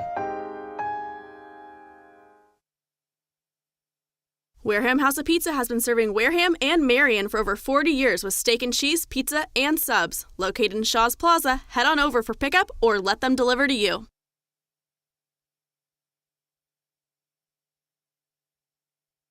After the game, visit El Mariachi on Main Street for the best Mexican food in Wareham. The cantina provides a delicious late-night snack accompanied by fun cocktails.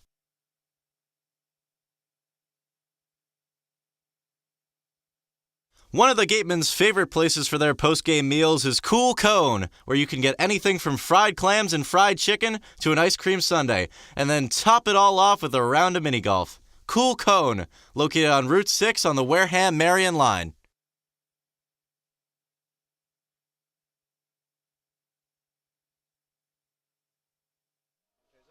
We're in the bottom of the 4th. The Falmouth Commodores lead the Wareham Gatemen 3-0. Alongside Alex Feuz, I'm Cameron Ezeir. 75 degrees at first pitch. Unfortunately, it's dropped a degree.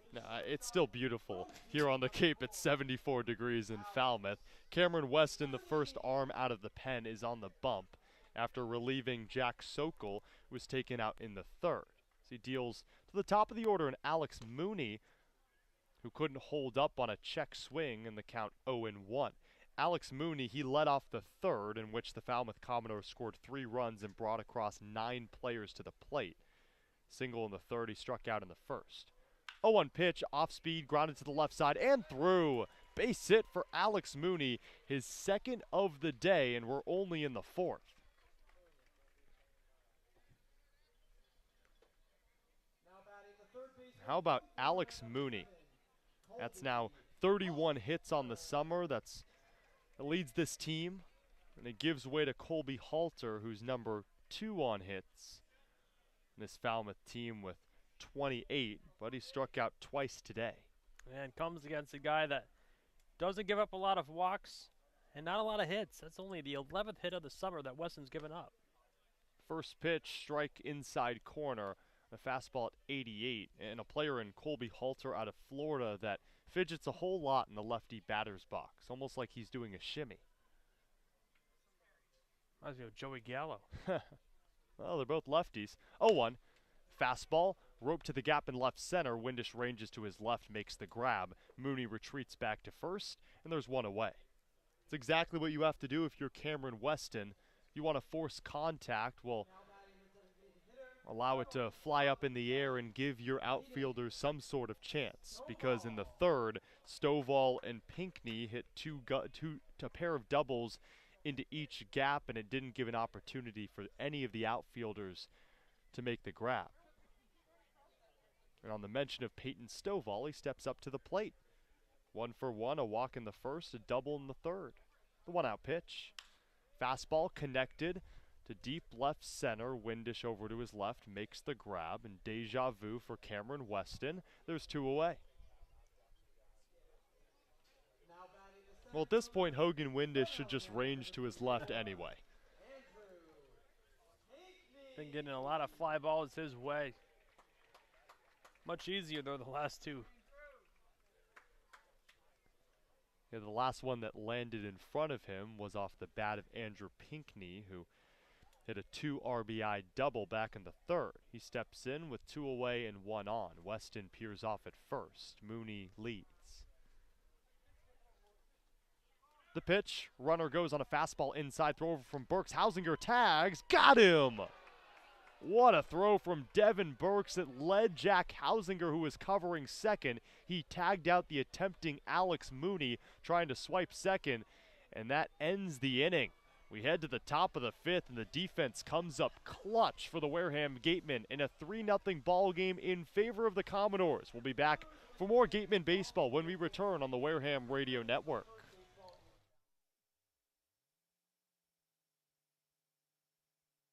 Looking for a turnkey rental experience on the Cape?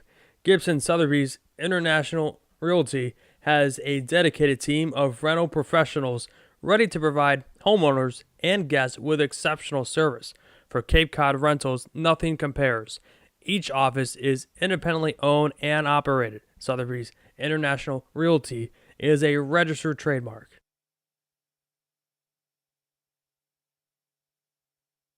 Curry College is where you go to become anything you want.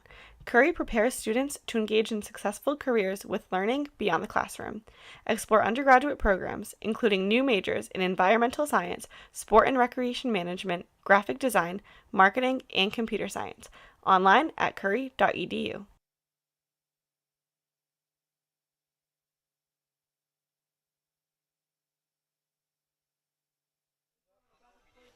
In his 6th start of the summer, Jerron Watts-Brown has held the Gatemen to no runs on just 1 hit. And we're in the top of the 5th in a 3-0 Commodores lead. With Alex Feuz, I'm Cameron Ezeir. It'll be Blake Wright, Carter Graham, Jack Hausinger, who are a combined 0 for 3 today. Blake Wright flew out to right back in the 2nd. And Jerron Watts-Brown has been on his stuff as he turns and deals the opening pitch. The righty Blake Wright watches it drop in the dirt and all the way to the backstop as it eluded the glove of Josiah Cromwick behind the dish. 1-0. Fastball high, popped up out of play to the right side. Jerron Watts-Brown this summer, 19 innings of work prior to this game. Now he's up to 23, and he's ventured into the 5th inning for just the 2nd time this summer. 1-1. Fastball at 90 in on the hands. Blake Wright elects not to swing. Smart decision. Takes the pitch and the count 2-1.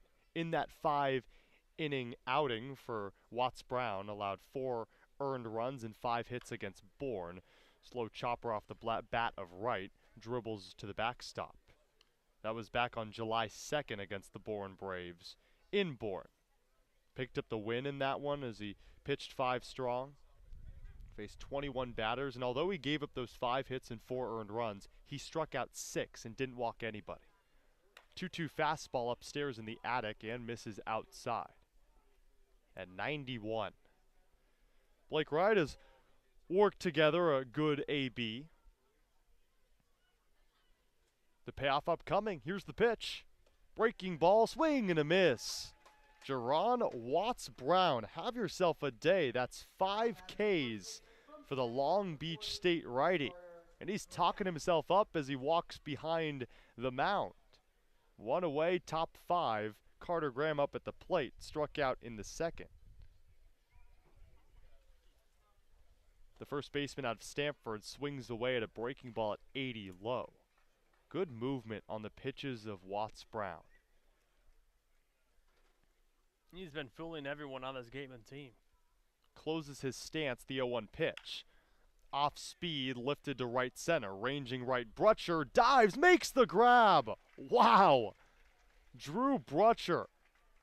He didn't leave his feet, but he put his glove low to the ground, and it was almost like a diving attempt without diving. And there's 2 away in the top of the 5th. That's one of those where me as a broadcaster wouldn't dive, but I'd pray to the almighty above and reach out my glove, and hopefully it would land in the pocket. The defense has been great for the Falmouth Commodores as well. 2-out fastball to Jack Hausinger, grounded right side. It's scooped up by the first baseman Walsh over to the covering pitcher. He got him! Wow! What a play! Jacob Walsh drifted to his right, scooped it up off a backhand. Watts-Brown was covering first, threw it that way off a hop. Watts-Brown scooped it to beat out the speedy Jack Hausinger, and Wareham's offense has been stalled through 5 innings. And we head to the bottom of the 5th. The Commodores lead 3-0, and it's been Falmouth's day. We'll see if Cameron Weston can change that fortune as we head to the bottom of the 5th on the other side of the Gateman Radio Network.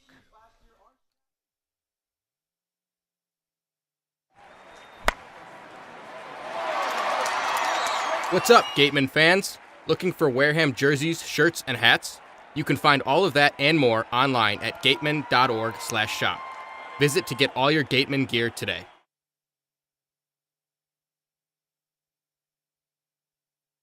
Hey Gateman fans, don't miss out as the Wareham Gatemen head to Worcester, Mass. to take on the Bourne Braves at Polar Park, the home of the Worcester Red Sox.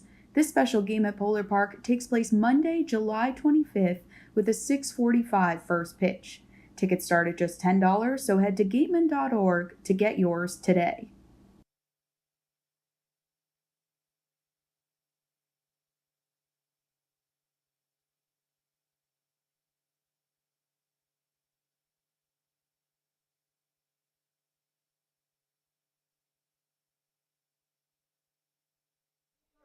To the bottom of the 5th we go with Alex Feuz. I'm Cameron Ezeir at Gov Fuller Field in Falmouth, Massachusetts. A beautiful 74-degree day. Gusts of wind are only around 9 miles per hour. You can barely feel it, but the parts that you do feel, it's not chilly, it's nice and cool, which has allowed us not to get hot and sticky here in the broadcast booth, or what you can call a makeshift broadcast booth. As Cameron Weston's back on the bump after relieving the starter Jack Sokol back in the 3rd. He only faced 3 batters in the 4th because of a successful pickoff attempt from Devin Burks behind the dish to get Alex Mooney at 2nd. So Andrew Pinckney is up against Cameron Weston for the 2nd time today, but he wasn't able to finish his plate appearance back in the 4th before the 3rd out was recorded, as Weston delivers a breaking ball high and upstairs. Count 1-0. Andrew Pinckney out of Alabama. The righty stands in. 1-0 delivery. A wave that almost looked like a sword-like swing. Didn't mean to let the bat leave his shoulder. But fortunately for Weston, it's a strike and the count 1-1.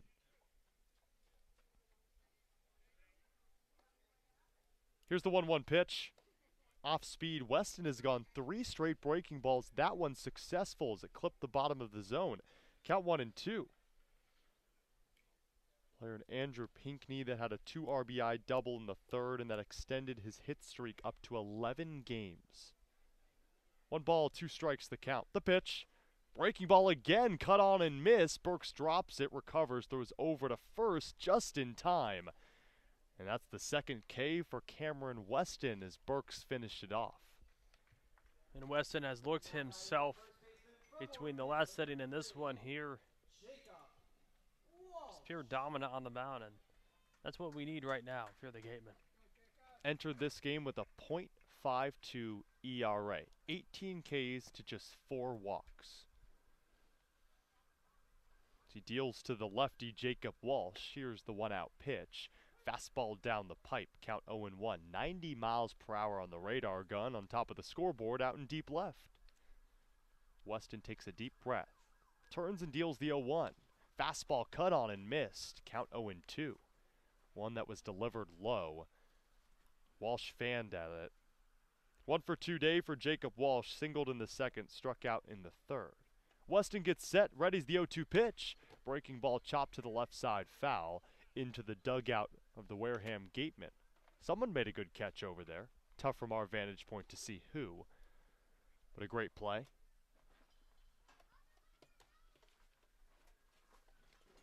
Three runs on 6 hits for the Commodores. We're in the bottom of the 5th. 0-2 delivery. Breaking ball just misses the plate. Slight bend of the knee for Cameron Weston, who couldn't believe it. He was almost trying to move that ball with his mind to get it over the strike zone. 1 ball, 2 strikes the count, 1 away. Weston shrugs his shoulders. Turns and deals the 1-2. Off speed.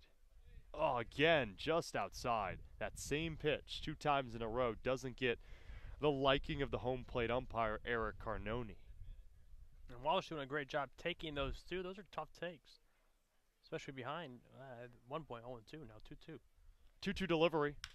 Fastball, high chopper right side. Hausinger gloves, drifting over to his left, throws it over on the run to first. In time to get Jacob Walsh, and there's 2 away in the bottom of the 5th. Now, one thing that I really like about this Wareham Gatemen pitching staff, beyond the statistics that are a little sorrow if you look at them from a Gateman perspective, is they recover really well. Waiting for the offense to do their due diligence with no runs on 1 hit, but this team knows how to respond after getting thrown around in the 3rd. First pitch is a breaking ball that gets the wave of Josiah Cromwick, who's grounded out in the 2nd, hit by a pitch in the 3rd. The count 0-1. And Weston has almost been the band-aid to get the Gateman team in a better spot. Swing and a miss from Cromwick on another off-speed at 82. The count 0-2, and Cameron Weston hasn't really gone to that fastball. It's been more off-speed pitches, which is really rare for the Michigander on the mound.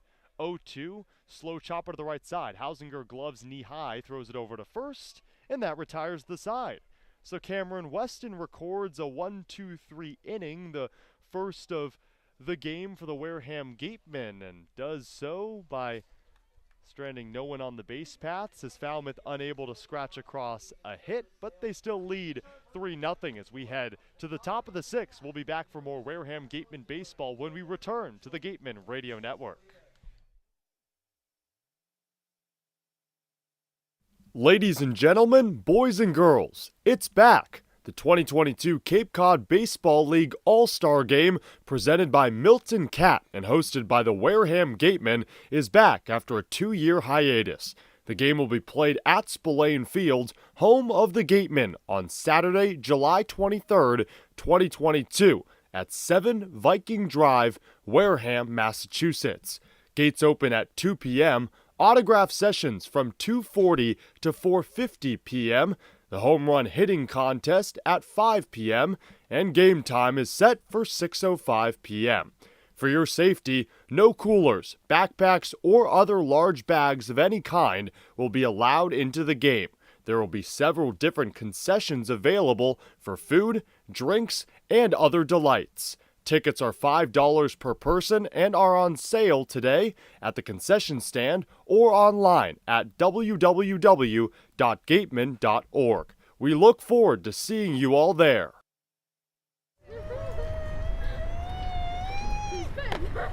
Beat the heat and join us at Waterways, a water experience unlike any other this side of the bridge. Open daily, head over to the water park on Route 28, the Cranberry Highway.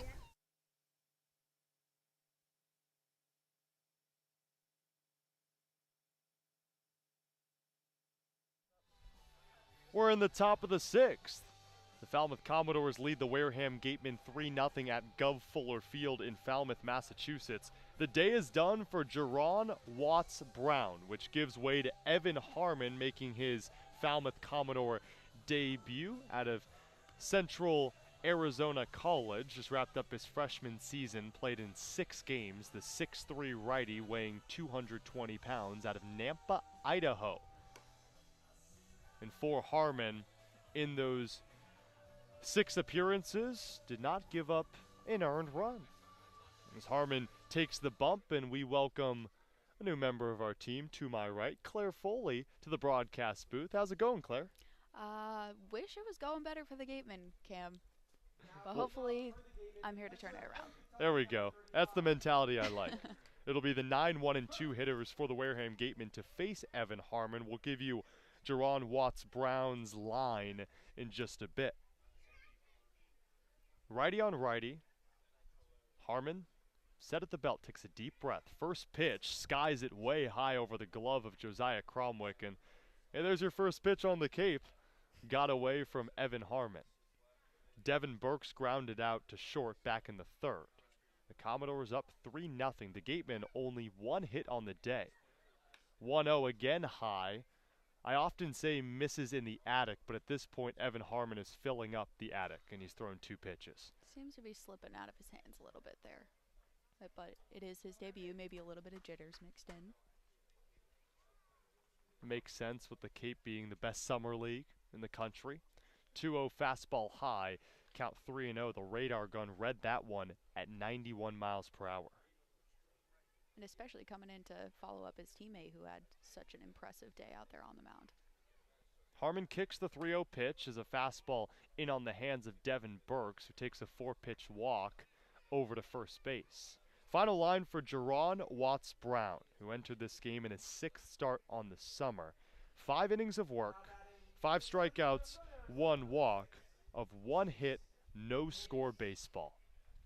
And how about it for a player that's looking for a new home this fall? And hey, I bet there's a lot of teams out there that'll look at this game and the games prior and see a stud in Watts Brown.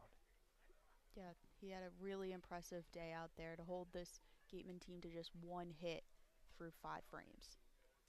Harmon the pitch to Chase Davis, the lefty. So now 5 pitches, 5 balls from Evan Harmon, who dusts off the rubber, adjusts the back of his hat, now the front, dangles his throwing arm near his right hip, takes a deep breath with his glove plated on his chest. Looks off at first, 1-0 pitch. Chase Davis cuts on and misses a fastball at 91. Chase Davis walked in the first and popped out to the 3rd baseman Colby Halter back in the 3rd as he adjusts his batting glove and re-enters the batter's box. Devin Burks, 6 steps off of first, hands on his knees, peers forward at the pitcher Harmon. Now Evan delivers the 1-1. It's lined to center past the glove of Alex Mooney, the shortstop, into center field. Base hit for Chase Davis, his first and only the Gateman's second. It's just a start the Gateman needed to this inning.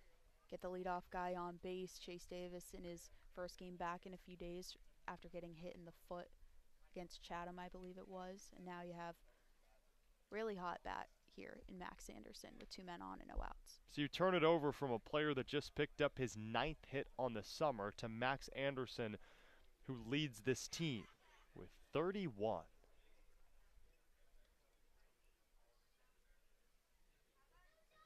That pitch from Evan Harmon to Chase Davis was the first strike he's thrown. Righty on the bump with 2 on behind him. Here's the pitch. Anderson takes a fastball away. Well, those jitters starting to show against a Gateman team that is uber efficient on the offensive side. They have the 3rd highest batting average on the Cape. Today it hasn't shown, but against Harmon here in the 6th it has. 1-0. Heater low and away at 90.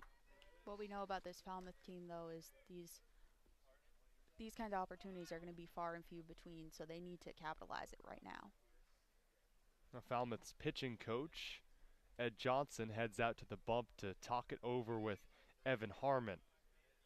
Now this is pivotal for a Commodore team that leads 3-0, and they've only allowed 2 hits, has the pitching staff. And hey, it's a Falmouth pitching staff that so far this season, well, the true colors have shown. Bottom half on the Cape in pretty much every statistical category on the pitching side of things. They give up close to 8 hits per game. That's second to last on the Cape.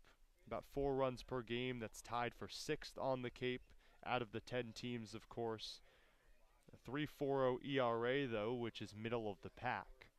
And Falmouth, on the back of Jerron Watts-Brown, has held this Gateman team scoreless through 5, but the Wareham Gatemen are threatening here in the 6th. Max Anderson, the Nebraska Cornhusker, at the plate. Chase Davis at first after a single. Devin Burks at second. A leadoff walk. Harmon looks off at second, kicks and deals the 2-0 pitch. Fastball connected to deep center field. Pinckney moving back on the track. Will look at it, now camps under it, makes the grab. Tagging up and getting to third easily. Sliding in head first is Devin Burks. Now runners at the corners with 1 away in the top half of the 6th. And the Gatemen finally in business. The first time Wareham has had a runner at third, which brings up Ryan Campos. Yeah, great job there by Max Anderson moving the runner over, and now we have home run hitter Ryan Campos at the plate. Has a pair of home runs this season, a grand slam against Harwich earlier in the year, as well as a solo shot against the YD Red Sox at Red Wilson Field just a couple weeks ago. It's been really nice to see him develop as a player, especially offensively.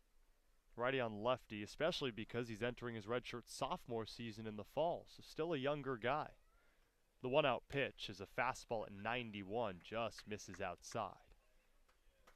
It's really nice when you can see these younger guys come to the Cape and really rise to the occasion. Campos rose to the occasion yesterday, a 2-for-2 day, also drew 2 walks, so was on base all 4 times, was the lone bright spot in that 15-1 loss yesterday. Harmon, deep breath, 1-0 delivery, heater high and away at 92. He clenches his teeth, retrieves the ball back from his catcher Cromwick, adjusts his jersey, and now his pants near his right hip, rocking the high socks in maroon and white, the Commodore colors, up to his knees. He likes the sign. 2 on, 1 away. 2-0 pitch. Misses outside. Ryan Campos today, a strikeout in the first, a single in the fourth, and that was the first base hit for the Wareham Gatemen back in the 4th frame. And we've seen him put the work in on the field, whether it's coming to games early to get some early work in, but we've also heard that he hits the gym at 5 a.m. every day. Really, really impressive. The 3-0 pitch delivered right down the pipe. Yet we've heard from plenty of people on our staff that Ryan Campos is in the gym. He's the first guy there, and it says a lot about a younger guy that loves the game of baseball so much. He's also usually the first one at the field at Spillane Field when Wareham has home games. It shows the intensity of Ryan Campos. 3-1 pitch. Fastball high and away. The base is loaded. Ryan Campos on the base paths for the second time today. And another home run hitter coming up, Hogan Windish. Oh, Hogan Windish wasn't a home run hitter at the beginning of the season, but then had 2 leave the yard in a matter of 4 days. Ed Johnson, the pitching coach, back out on the bump to not just talk it over with Evan Harmon, but to pull him from this ball game. And that'll be it for the Central Arizona College product. In his first appearance on the Cape, he hands the ball over, and we'll tell you who the new pitcher is on the other side. Still in the top of the 6th, 1 away. The base is loaded for the Gatemen. Well, they're down 3. Can they provide some offense? Has to be off the bat of Hogan Windish if they're able to do so. We're still in the top of the 6th. We'll be back and tell you who the new pitcher is on the mound for the Commodores when we return to the Gateman Radio Network.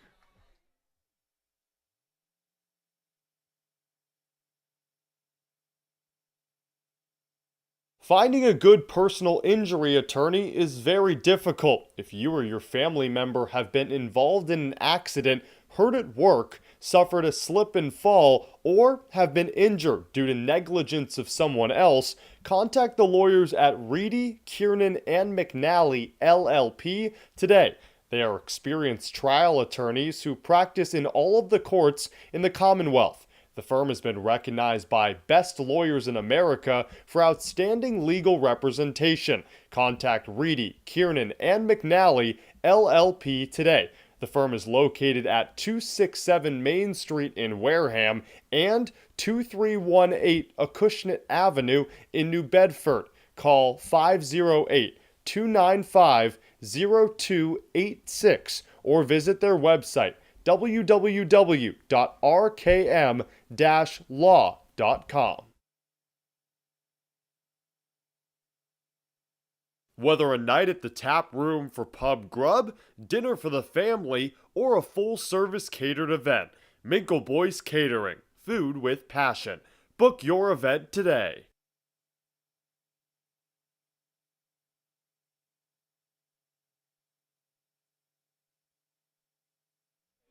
We're in the top of the 6th in Falmouth, Massachusetts. Alongside Claire Foley, I'm Cameron Ezeir. Bases loaded for the Gatemen, their first real threat of this ball game, and that's why the pitching coach Ed Johnson takes out Evan Harmon after the Central Arizona College product is only able to record one out, and he hands the ball over to Joshua Stewart out of the University of Texas, a player that just entered his name in the transfer portal a couple weeks ago.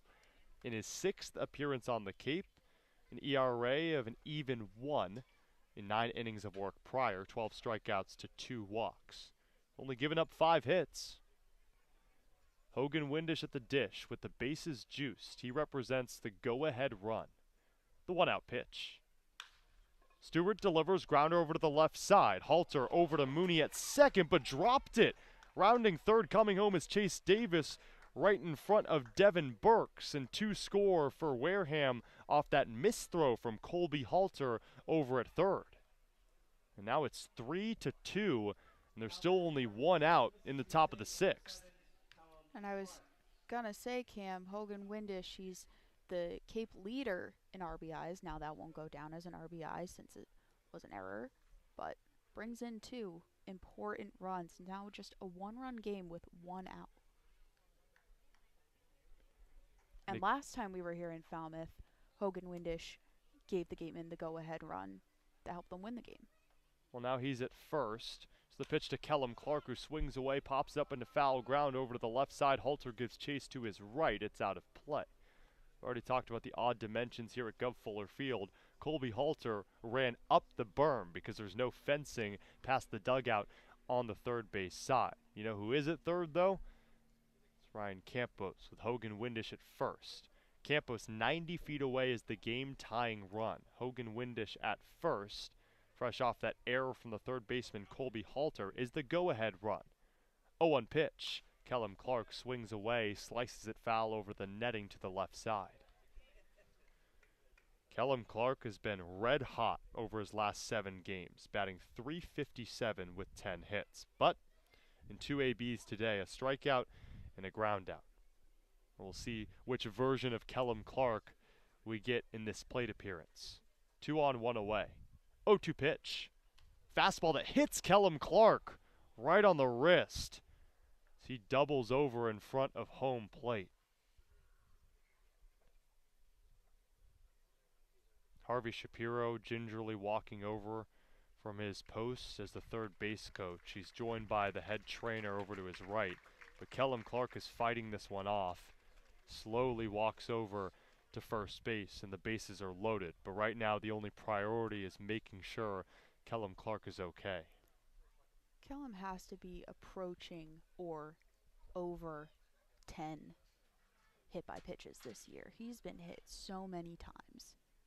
this one seems to be the worst of it. Got him right on, from our vantage point, looked like the left wrist. And actually the head trainer is checking out his right wrist. And as a lefty, that right hand, well, it rests on the bottom of the bat. So you also get the reverb of the ball hitting your hand and off the bat as well. Yeah, Hogan Windish, during a 4-game stretch, was hit by 3 pitches. This is a player that has dealt with the brunt of pain. But he is shaking it off, and he wants to stay in this ball game. Shows the true fight for a player out of Mississippi State that is returning for his second summer. Played for the Gatemen last summer and is just committed to this organization. He takes off his glove and stares at his bare right hand. Could have gotten the knuckle too. For anyone that's been hit by a baseball anywhere, where it can hit a bone, that's the most dangerous spot. Luckily, it looks like Kellum Clark is okay over at first. Bases loaded, 1 away, 3-2 ball game in favor of Falmouth. Brings up Blake Wright. Flew out in the second, struck out in the 5th. The shortstop out of Clemson. Hovers his bat over his helmet, near his back shoulder. Stewart, the pitch. 1-out delivery chopped over the head of Stewart. It's gloves stepped on the second base bag by the second baseman. Throws it over to first. Double play. Nicholas gloves with his backhand steps on second base for 1, over to first for 2, and the Gatemen strand the bases loaded, but they do scratch across 2 runs in the top of the 6th. Through 5.5, it's Falmouth 3, Wareham 2. Will return for the bottom of the 6th, and more Wareham Gatemen baseball when we get back to Gov Fuller Field on the Gatemen Radio Network.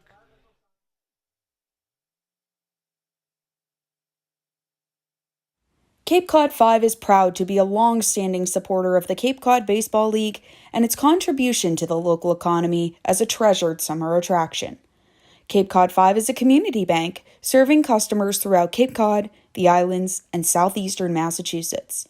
Founded in 1855, the bank's mission is to enrich the lives of those it serves while contributing to the health and vitality of its communities. Cape Cod 5 provides a full range of banking solutions, including personal and business banking, residential mortgages, investment management, and trust services.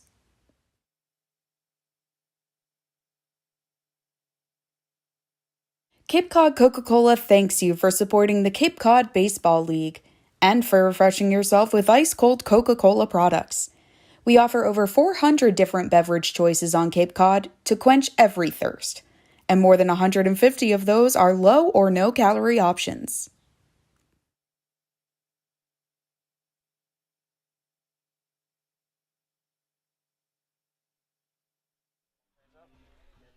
We're in the bottom of the 6th. Cam Weston out on the mound out of Michigan after relieving the starter Jack Sokol. Forgot to give his line earlier, so I'll give it now. 2 2/3.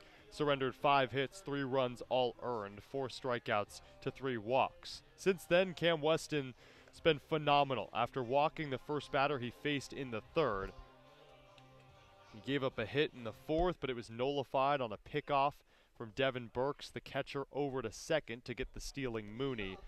And he's retired the rest. 2 strikeouts as well, fresh off a 1-2-3 5th. So Weston, the righty on the mound, up against the bottom of the order, and Drew Brutcher, Corey Collins, and Jackson Nicholas.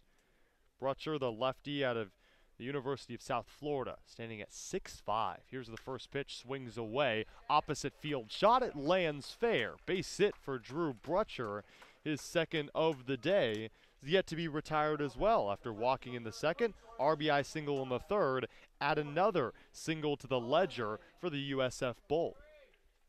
And on the opposite side of the outfield, we have a defensive change. Kellum Clark comes out, hopefully getting some ice on that right hand of his, and Alan Roden's in right field now. Alan Roden out of Creighton. He'll also bat out of the 5-hole when we get to his point in the order. The lefty Corey Collins stands in. Weston looks off at first. Here's the pitch. Check swing. It's low anyway at 88. Corey Collins did not go, says second base umpire Chip Dotson. 2 walks for Corey Collins. He brushes off some dirt from home plate with the end of his bat.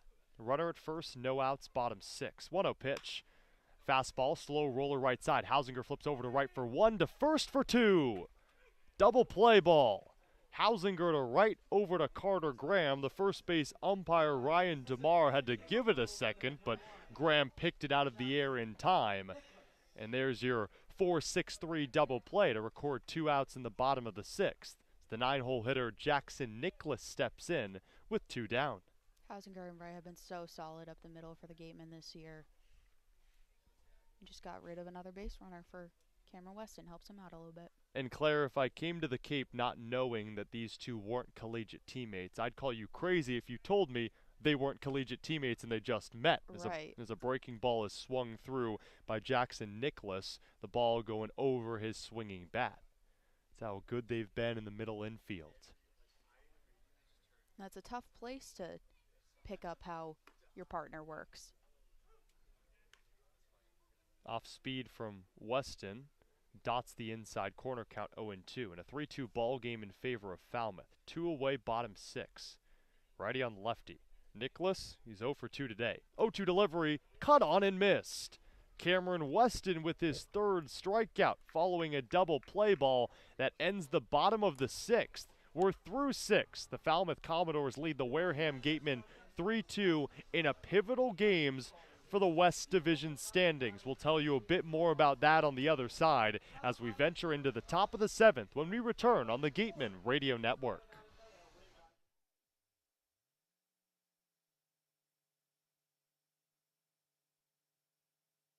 Gibson Sotheby's International Realty is a proud sponsor of the Cape Cod Baseball League.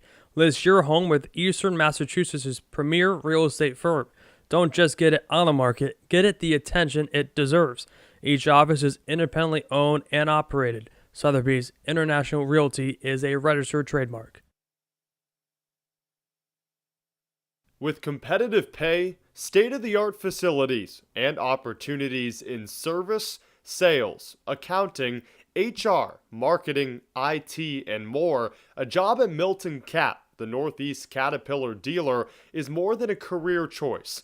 It's a choice career. Visit miltoncat.com/careers to join their growing team.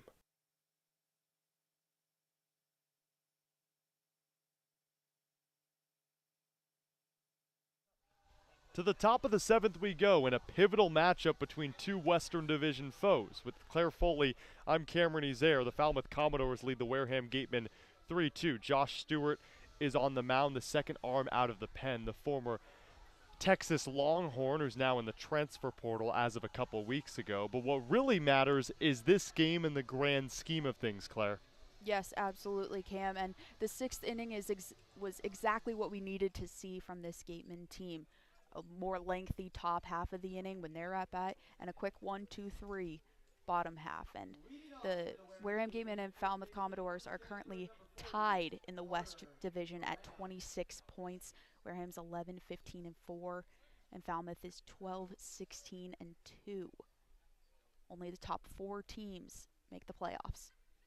Stewart, the fastball, misses the zone low. Carter Graham at the plate out of Stanford, and you're right, it really is just a fight for 4th at this point because both teams are now 6 points, which is equivalent to 3 wins out of the 3rd place spot in which the Bourne Braves reside, as Carter Graham cuts on and misses at a breaking ball at 79 out of the hands of Josh Stewart. So it's really about this game. You win, and you are currently in the playoffs. You lose, which the Gatemen are now, and they're out of the playoff picture for now. 1-1. Fastball, strike at the bottom of the zone and a bit outside. And we want to stress it's 4 now because this is only game 31 of 44. There's a whole lot of baseball to be played, and Wareham just wants to stay close to Falmouth or gain some traction in that 4th spot. Right, absolutely. And that was something I talked about with Coach Harvey Shapiro the other day. Swing and a miss on a breaking ball at 81. Carter Graham goes down swinging for the 2nd time today. There's 1 away in the 7th.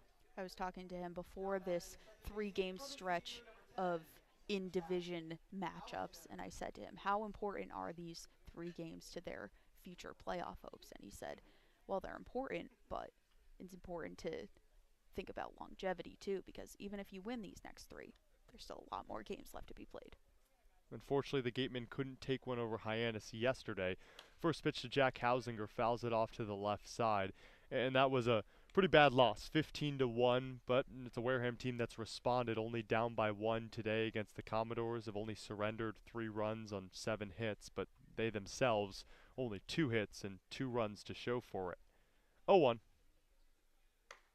Fastball at 92 misses outside and up, but the fact that the Gatemen, even though the pitching staff has been a little suspect at times, still have an opportunity to make the playoffs just shows how competitive the Cape League is. Neck and neck are these two teams for that last spot.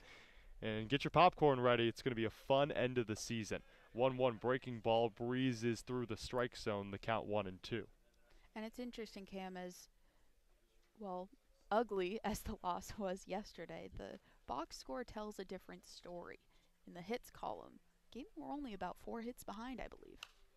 Fastball skied out of play behind the netting. And you're right. I mean, this is a Wareham Gatemen team that ranks top half on the Cape in hits per game. Runs per game as well, but yes, the runs weren't there. The Gatemen stranded a lot of base runners, and that's what you can't do. It's not like Wareham is struggling to get on base. It's capitalizing on those opportunities. The 1-2 near the eyes of Hausinger, the count 2-2. Jack out of Ezeir is 0 for 2 on the day with a fly out and ground out. Well, that's why it was so impressive what today's starting pitcher for Falmouth was able to do, holding this Gatemen team to just 1 hit. 2-2 delivery. Breaking ball, big hack and a miss. Strikeout for Josh Stewart, his second in as many as ABs here in the 7th, and there's 2 down. Brings up Devin Burks. Yeah, Jerron Watts-Brown, the starter for Falmouth. 5 Ks, 1 walk, and 5 innings of work, only surrendered 1 hit. And I've mentioned time and time again that this Wareham offense has been good this season. They're 4th on the Cape with about 7 hits per game, and they only got 2 today. As Devin Burks watches a breaking ball miss in the dirt and inside. But here we are with Burks. This is who led off last inning that kicked things off offensively for the Gatemen, so hopefully it's similar now. 1-0 off speed, low. Kralmick couldn't frame it in the zone, the count 2-0, and he led it off with a walk. Ended up scoring a run off the throwing error by the third baseman, Colby Halter.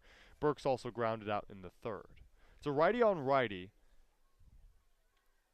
Josh Stewart turns and deals the 2-0. Fastball, outside and low, count 3-0. Sky is gorgeous in Falmouth, Massachusetts, beyond the outfield fencing. Nice orange and pinkish colors beyond the clouds. 3-0. Heater high, flirts with the top of the zone and called strike. Devin Burks was already ready to throw his bat and head over to first, but instead he'll have an opportunity to swing. 2 away, top 7. Gatemen down 1. 3-1 delivery. Off speed, grounder over to third. Halter scoops up, rifles over to first in time, and that retires the side. Through 6.5, Falmouth leads Wareham 3-2. We head to the bottom of the 7th after the 7th inning stretch here in Falmouth, Massachusetts, with the Gatemen. Well, they're still in it, but down by 1. We'll be back for more Wareham Gatemen baseball when we return on the Gatemen Radio Network.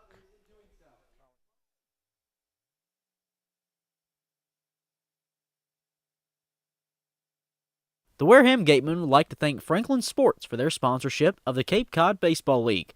Franklin is yet again proud to be the official batting glove of the Cape Cod Baseball League. Throughout the summer, all 10 Cape League teams are wearing their own custom team batting gloves, courtesy of Franklin Sports. Cape Cod to the major leagues. Only the best hitters in baseball wear Franklin gloves.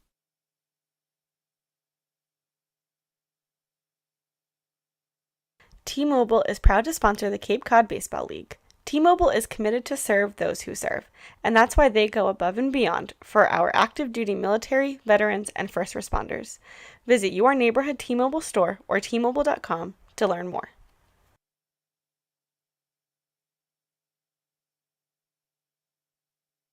As a proud sponsor of the Cape Cod Baseball League, the Mass State Lottery is celebrating the games we love playing. From the baseball diamond to the mini lottery games that help support all 351 cities and towns across the Commonwealth. So here's to 50 years of winning and 50 more.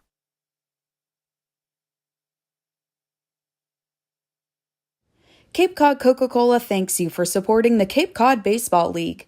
Cape Cod Coca-Cola has been proudly refreshing the community for over 30 years, and we're honored to support the CCBL and many other wonderful organizations on the Cape.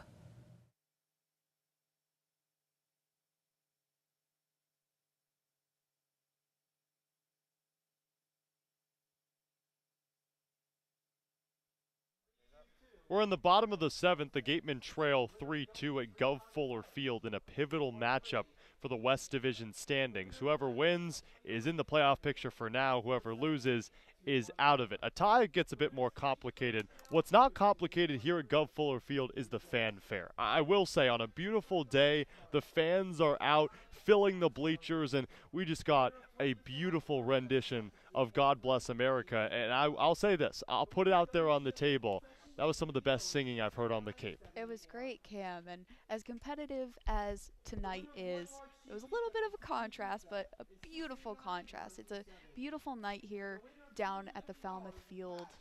Sky looks perfect, good temperatures, beautiful singing, flag blowing nicely in the wind. Keep it coming, Claire. I like this. I like this. America's pastime. There we go. God bless America. The lights are on. It's a gorgeous day. Working lights. Right, exactly. We've reached the 8 o'clock hour, so 2 hours into this ball game, and we're in the bottom of the 7th. Falmouth up 3-2. It'll be the top of the order to face Cameron Weston, who relieved the starter Jack Sokol back in the 3rd. Just how far will Cameron Weston go? Well, we'll see out of the Michigan Wolverine. He deals to Alex Mooney, who's 2 for 3 on the day. Fastball low and away at 90, and that's where his heater's been sitting, around 90 to 91. The count 1-0 to Alex Mooney out of Duke. I mentioned 2 for 3. His last 2 ABs, a pair of singles. 1-0 breaking ball on the ground left side, gloved near the feet of Anderson, tosses over to first in time to get Mooney and retires the Duke Blue Devil for the second time today. 1 away, bottom 7. Weston has been so solid for this Gateman team this year, and no different tonight. He came in a tough spot. Sokol was only able to go 2 2/3, and he's been able to shut it down since then. Retired 8 out of the last 9 batters. The lefty Colby Halter out of Florida stands in. Wolverine up against a Gator. The 1-out pitch. Breaking ball at 80 bounces past the outstretched glove of Devin Burks behind the dish. Cameron Weston entered this game, 17 innings of work, a .52 ERA, and he's backed it up today. Hasn't allowed a run. 1-0 pitch. Fastball fouled back in our direction. Thank goodness it clanged off the netting, because if there was no netting there, I would have to rely on Claire to save my life. And as much, I still flinched a little as bit. much as I trust you, I don't know if either of us were catching that baseball. 1-1 fastball, hard hit, foul to the left side, out of play. You ever caught a foul ball before? I don't believe I have. Not as a fan, at least. Okay. Playing in a game. Oh, so you were a good infielder or outfielder? Mostly infield. My 2 primary positions were second and catcher. 1-2 fastball misses out of the zone. So I will say I've caught a foul ball before. It was at a San Diego Padres game, and newly minted All-Star Wilson Contreras hit one off the Western Metal Supply building that's out in deep left field at Petco. Weston delivers the 2-2 pitch. It's fouled out of play to the left side. It hit off the building, bounced off the cement floor. It was like a party deck, and there was 2 different decks, so 2 different levels. It hit off the bottom deck, and I was at the top one, and went right into my hands. It's the lone foul ball that I've ever caught. Bit of a ricochet, but counts. 2-2. Breaking ball misses outside. I'll take the carom, because if it went straight into my hands, I would probably still have almost a tattoo imprint of that ball on my hand. Permanent laces. Yeah, so I'm glad it slowly bounced into my palms. 3-2 pitch. On the payoff, it's popped up to the left side in foul ground. Anderson into foul ground, ranges to his right, but defers it to Blake Wright, who is gliding over from his shortstop post. Wright makes the grab on the left field line, and there's 2 away. And defensively speaking, Cam, if you can't catch it on the fly, better to keep it in front of you. You were able to keep it in front of you, prevent the runner from advancing. Exactly, and it was subsequently behind me, but then I made the smart move to then turn around and then get it in front of me. Incredible work. That's where my baseball talent stops.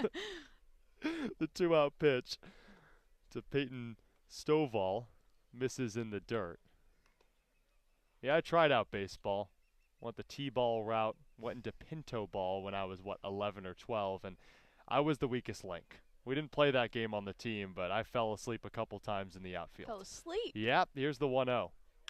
Swung on by Stovall, crushed to deep right field. Roden moves back at the wall. It is gone!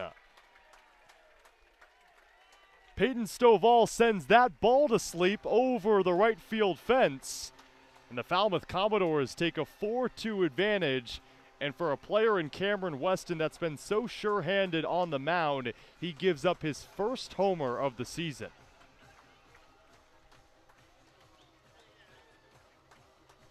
That was crushed, Claire. Never had a chance to come back. Certainly was. A small blemish in what has been an incredible outing and summer, really, for Cam Weston. Still a lot of game left to be played, especially because we have the lights so we can play the full game. But hopefully just brush it behind you. Still only a 2-run game. And we're in a similar situation last time we were here. So let's play ball. The 2-out pitch to Andrew Pinkney is called a strike on the outside corner. That's the second bomb of the season for Peyton Stovall in just his 11th game on the Cape. The rising sophomore out of Arkansas. Talked a lot about youth prowess on the Cape. Well, that's just a guy that finished up his freshman season, was the starting first baseman in the College World Series for the Razorbacks, and brings that level of experience on the Cape. Leaves the yard out to deep right center. It's 4-2 Commodores in the bottom of the 7th. But Weston ahead of the count on Pinkney, who already has a couple RBIs. Weston turns the 0-2. Fastball at 89 just misses the plate outside. Very close on that one. To give some perspective, the Wareham Gateman pitching staff, that's the 21st home run they've surrendered, which is last on the Cape, or most in terms of the amount of home runs they've given up compared to the rest of the teams. 1-2 breaking ball, slow chopper left side. Anderson gloves over at third, fires it to first. Carter Graham's leaps, loses the ball out of his glove, but he was off the bag anyway. Andrew Pinkney is safe at first. I don't know if Pinkney would have beaten out that throw. We'll watch the scoreboard and see if that one is scored an error or a hit. It is an error on the throw from Max Anderson, which makes sense because his rising ball got Carter Graham off the bag. So runner at first with 2 away for Jacob Walsh out of the 5-hole. Also putting into perspective, it's a Gateman team that has committed the least amount of errors. So that also uncharacteristic. Pinkney was pretty speedy down that line, though. Not disagreeing with the error whatsoever, but long and lanky as well, 6'3", 205, and used all of that length and speed to get over to first, even though it wasn't really necessary in the end. Jacob Walsh, the first baseman, is 1 for 3 on the day. 0-1 pitch with 2 away is connected to the opposite field and left. Windish backpedals a bit, makes the grab out there in deep left field, and that retires the side. But not before the second long ball of the summer for Peyton Stovall extends the Falmouth lead to 2. It's 4-2 at Gov Fuller Field. Through 7, as we enter the top of the 8th, we'll welcome Alex Feuz back to this makeshift press box and send Claire Foley on her way. Claire, thank you so much. It's been a pleasure for as always, joining me. Cam. I'm glad I could help bring some runs to the table. There you go. 4-2 is the lead for the Falmouth Commodores as we head to the top of the 8th when we return to the Gateman Radio Network.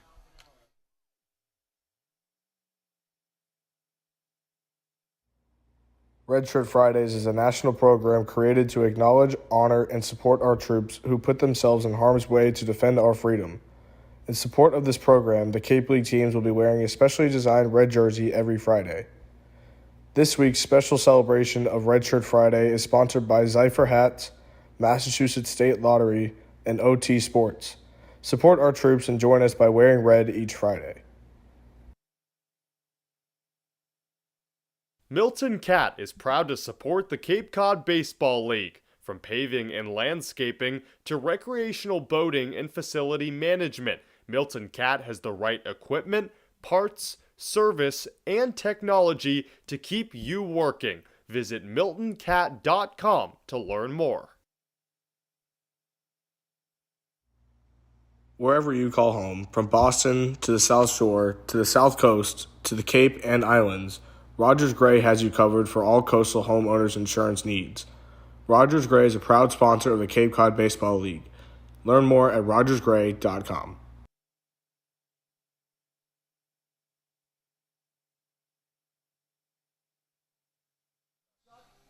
Well, new pitcher Ryan Slater comes in relief here in the top of the 8th inning.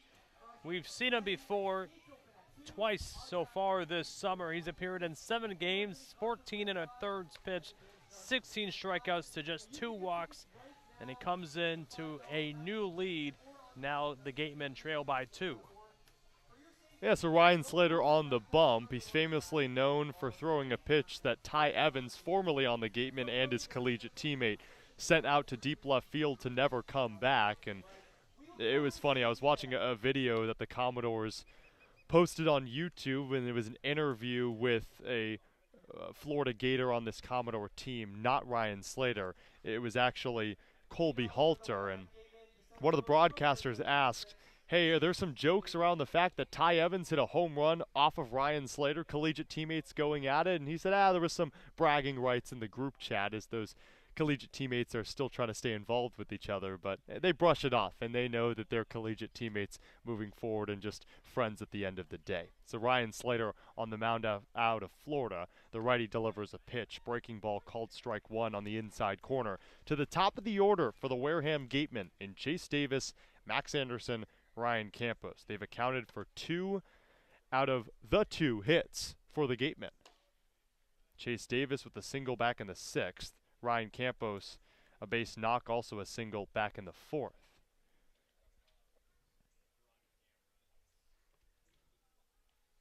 The kick in the 1-1. On the fire, swing and a miss from Chase Davis. 92-mile-per-hour fastball down the pipe. The count 1-2. Yeah, this Gateman offense has been overmatched all night long, only having 2 hits being there. This Falmouth team has 6 more than them. 1-2 pitch. Off speed. Poked foul left side. Dribbles past the third base bag. 1 ball, 2 strikes the count to Chase Davis, who walked in the first, popped up to the third baseman Halter in the 3rd, and a single in the 6th. Well, the Gatemen were able to scratch across 2 in the 6th inning, but still trail 4-2. 1-2 delivery, breaking ball, lifted out to deep right field, ranging left, making the grab on the run is Drew Brutcher, and there's 1 away. Well hit from Chase Davis, and we continue to talk about it. The Gatemen have put barrel to ball, but it's gone right where Falmouth Commodore players are. They're making it look easy defensively, making some great plays, and like you said, Ken, luck not on the Gateman's side so far tonight. No, we'll see if luck finally finds the bat of Max Anderson, who had his 13-game hit streak ended the last time these 2 teams played. 1-out pitch is roped to deep right field. Brutcher moves back, makes the grab, a quick 2 down. So now Max Anderson has been retired all 4 times, all by way of the flyout. The first 2 out to left field, the second to the center fielder Pinkney, and the third over to the right fielder Brutcher. 2 down. Well, we'll see if Ryan Campos can make it 3 for 3 on flyouts to right. He sure hopes not. And in his last 2 plate appearances, he's done really well. A walk in the 6th, a single in the 4th. That goes along with the strikeout in the 1st. For the 3-hole hitter out of Arizona State. The lights beaming down. 2-out pitch. Breaking ball. It dots the inside corner. Campos showed bunt for probably a split second, but then pulled back. Halter over at third playing in. This Campos did show bunt, like Cam said, for half a second. 0-1 down low and inside, count 1-1. Ryan Campos has the speed. There's a lot of players on this team that do, but mainly Ryan Campos, maybe a guy like Chase Davis as well. 4-2 Commodores, top 8. 1-1 pitch. Fastball, Cromwick unable to corral it. Dribbled out of his mitt. A ball low. Ryan Campos at the plate with the second team All-American and Hogan Windish on deck. 2-1 delivery. Fastball near the feet of Campos dodged out of the way and leaped over home plate to regain his upright stance. Takes a long bend around the home plate umpire and sets back up in the lefty batter's box. Like you mentioned, the third baseman Halter is playing in. 3-1 pitch. Fastball, big hack and a miss. Count full. The Gatemen have 2 hits. One off the bat of Ryan Campos in the 4th, the other a single from Chase Davis in the 6th. That's it. 2 runs to show for it, though. With 2 away, the payoff pitch. Fastball low. Campos knew it. Was already readying up to throw his bat toward the third base dugout in which his team resides. Brings up the game-tying run, and Hogan Windish, he does have 3 bombs on the season. As the righty gets ready, adjusts his helmet, stares intensely at his bat. Takes his bat almost like an arrow out of a quiver. There, I got it right. 2 away, top of the 8th. Runner at first. 2-out pitch. Breaking ball at 84 finds the inside corner.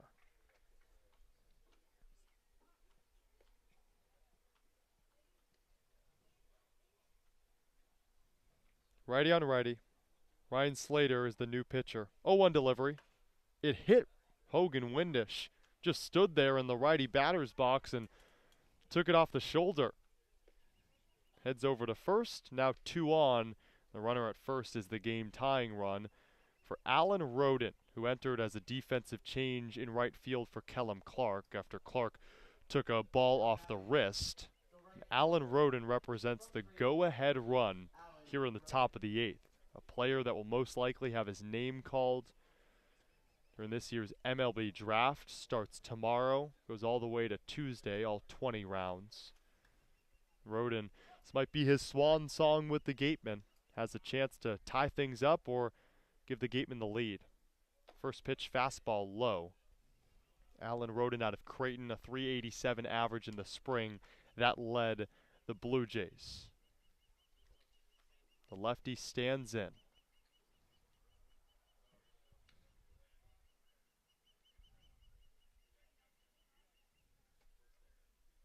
The 1-0 pitch. Fastball at 90 high, misses the zone. Alan Roden this season has 6 RBIs. None could be bigger than the 2 he could possibly pick up with a hard hit ball into the outfield. A .222 hitter on the summer is Roden. The 2-0 pitch. Fastball at 90 clips the outer corner. Count 2-1. Yeah, Roden's the type of player that has power to hit to all fields, and obviously hasn't had a home run yet this summer, but can do so. Showed off a lot of power this past collegiate campaign. Had 4 home runs in the spring. 2-1, nailed to the opposite field but out of play off the bat of Alan Roden. 12 of Roden's 14 hits this summer come against righties. Well, there's your positive. Ryan Slater on the bump is a right-handed pitcher.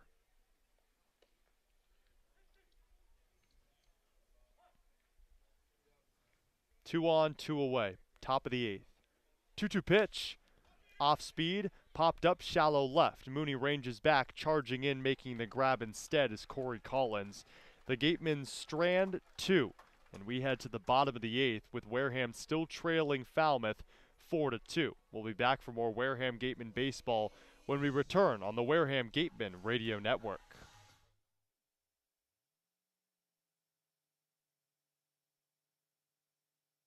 Looking for your dream home on the Cape? Gibson Sotheby's International Realty's dedicated team of real estate professionals are ready to make your dream a reality. Don't just look for a place, discover a home. Each office is independently owned and operated. Sotheby's International Realty is a registered trademark.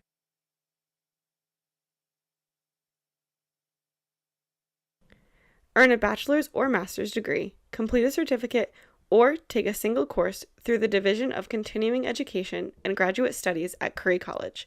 In-person and online classes run days, evenings, and weekends in Milton and Plymouth. To learn more about programs in accounting, business, criminal justice, education, nursing, and more, visit curry.edu. Local craft beer, great food, games, outdoor beer garden, and live music. That's all at Stone Path Malt. Better malt, better beer. Conveniently located across from Wareham Crossing in the West Wareham Industrial Park. Check them out.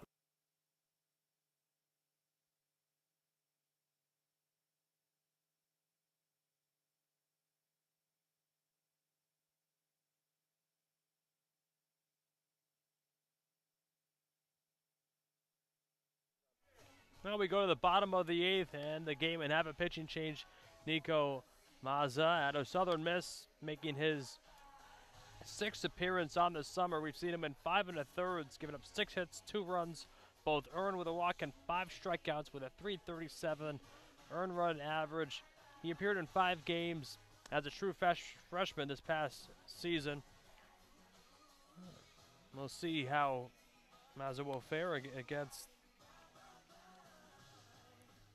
Cromwick, Bircher, and Collins here in the 8th. Nico Mazza, you're right, out of Southern Miss, the righty, standing at 5'10", weighing 180. Final line on Cameron Weston, 4 1/3, 3 hits, 1 run. It was earned off that home run.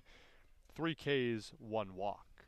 Devin Burks heads out to the mound, talk it over with the new pitcher Nico Mazza. Josiah Cromwick steps in, the catcher out of Oregon. It'll be 6, 7, 8 in the order for the Commodores, up 4-2. Mazza the first pitch. Fastball at 91 finds the outer corner. The count 0-1 to a player in Josiah Cromwick, who today has grounded out twice and was hit by a pitch back in the 3rd. The turn in the 0-1. Fastball again on the outside corner. Count 0-2. That one at 91 miles per hour. Everyone throws 90 these days. The 0-2 delivery. Swing and a miss on a fastball upstairs and outside from Nico Mazza. 3 pitches, sends down Josiah Cromwick.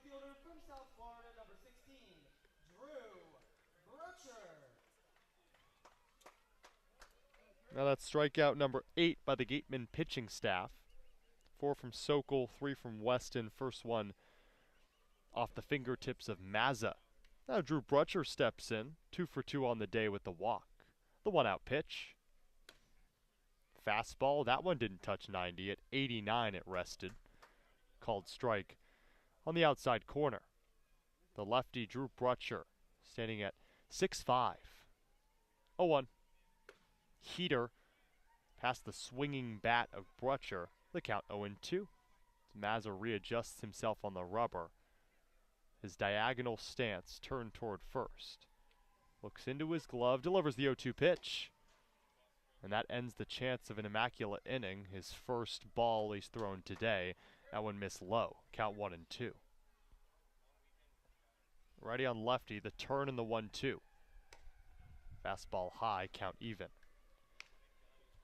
Drew Brutcher, a walk in the 2nd, and that spurred his phenomenal day. RBI single that chased Jack Sokol out of this game in the 3rd, and then another single to open up the 6th. 2-2 pitch, heater low, off the glove and cleats of Devin Burks. So after being down 0-2 in the count, Brutcher is forced a payoff pitch upcoming.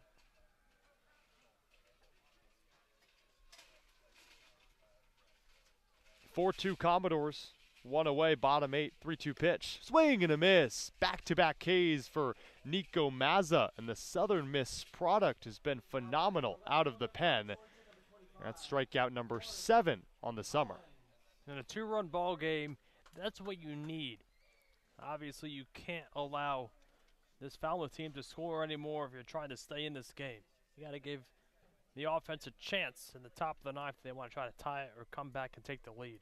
Only a 2-run game, 2-out pitch to Corey Collins out of Georgia as a fastball near the hands of Collins dodges out of the way. Heater at 92. The count 1-0. Falmouth with 3 runs in the third, 1 in the seventh. Gateman only 2 in the sixth. Another fastball from Mazza. He's been solely heaters so far in his relief outing. Corey Collins walked twice to open up his day in the second and the third, grounded out into a double play in the sixth. 2-0, cut on and missed. Count 2-1.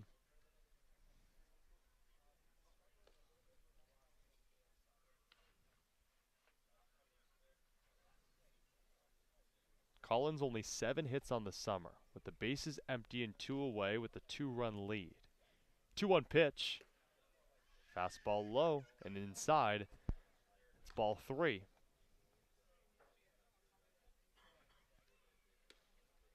The last time Wareham played at Gov Fuller Field, they exited with a 4-2 win. 3-1. Heaters fouled off to the left side out of play. And I mentioned that because it was a 2-2 ball game heading into the top of the ninth. Hogan Windish delivered with a pair of RBIs, a gapper in right center. If the Gatemen are able to scratch across 2 in the top of the ninth today, of course Mazza has to get out of the bottom of the eighth. Could be a tie ball game. The payoff pitch. Fastball outside. 2-out walk drawn by Corey Collins. The third walk that he's drawn today. Trots over to first. Runner at first with 2 away in the bottom of the eighth. Commodores up 4-2. Jackson Nicholas steps in 0 for 3 on the day. Pinch runner for the Falmouth Commodores. They make a change over at first. Luke Boyers out of TCU heads over to first in replacement of Corey Collins. That could be a much-needed insurance run for a Falmouth team that has already surrendered leads to the Gatemen in the past. Swing and a miss from Nicholas on yet another fastball. A little less velocity off the fingertips of Mazza. Nico looks off at first. Boyers the pinch runner with 2 away. The 0-1. Swing and a miss. You can already guess what pitch Nico Mazza threw. All have been fastballs. Jackson Nicholas looking to avoid striking out. The third straight AB. Mazza checks on Boyers at first. It was only 1 step off of the bag. No harm, no foul.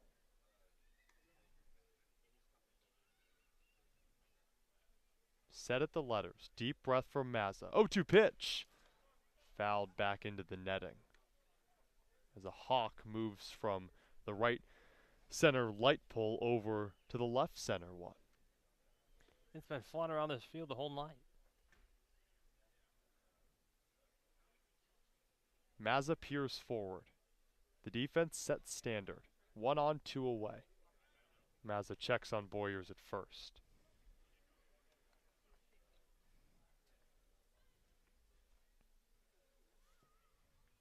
Dark blue skies. Still scattered clouds, but harder to see.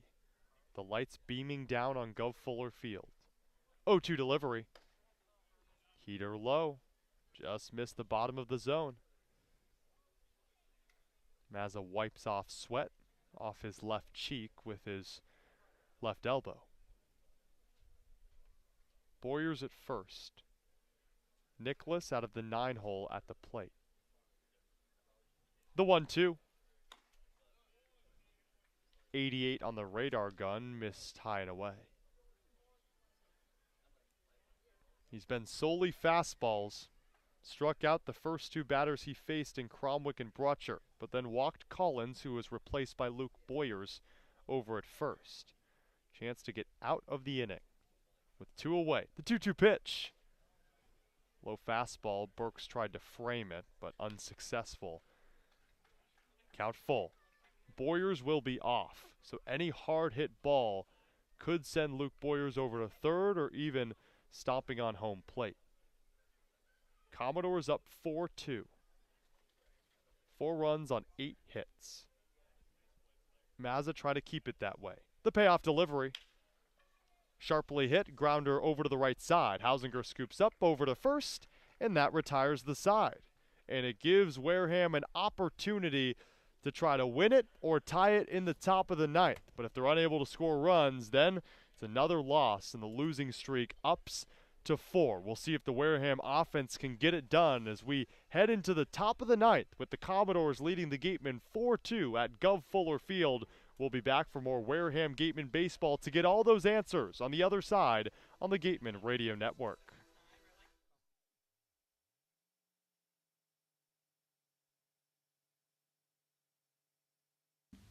Tom and Jean Yockey were passionate about the game of baseball. Over their 7 decades as owners of the Boston Red Sox, the Yockeys greatly invested in youth and amateur athletics in our community. They recognized the important skills baseball can bring to players both on and off the field: cooperation, respect, teamwork, friendships, and confidence. The Yockey Foundation has been proud to support the Cape League for more than 25 years.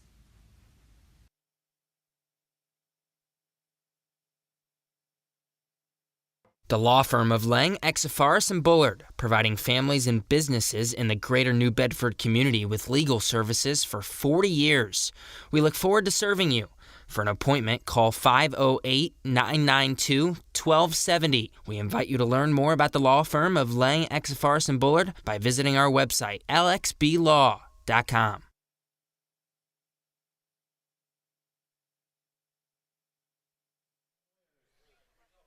To the top of the ninth we go. One defensive change for the Falmouth Commodores. Luke Boyers, who pinch ran for Corey Collins, is out there in left field. Ryan Slater up on the bump to face 6, 7, and 8 in the order as Slater steps off the rubber in a 4-2 lead for the Commodores. Blake Wright, Carter Graham, Jack Hausinger. They've gone a combined 0 for 9. First pitch, breaking ball low and away. And what dramatics this would be. 3-game losing streak for the Gatemen, a chance to snap it here, but they trail by 2. 1-0. Swung on, Blake Wright, 2-hopper over to the left side, under the glove of Mooney. Base hit for Blake Wright. First of the day. And the game-tying run is now at the plate in Owen Diodati, the pinch hitter. We've seen a lot of Oregon Ducks on the other side of the field, and now it's good to see a chance for the Gatemen.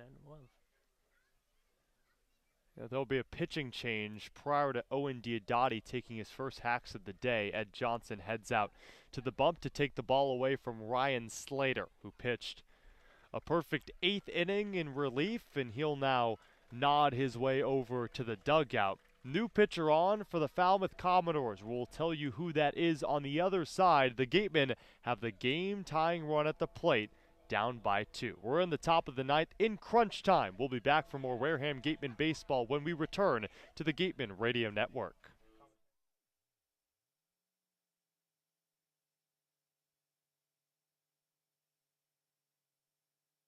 Joanne Stevenson with Berkshire Hathaway and Robert Paul Properties brings over 21 years of real estate experience to the South Shore and Cape Cod area. The Robert Paul Properties team not only specializes in coastal luxury properties, but proudly serves our veterans in their home search or sell process. Joanne Stevenson is your local, homegrown agent who knows the area and knows the market. Call Joanne Stevenson with Robert Paul Properties for all your real estate needs. Located at 155 Front Street in Marion.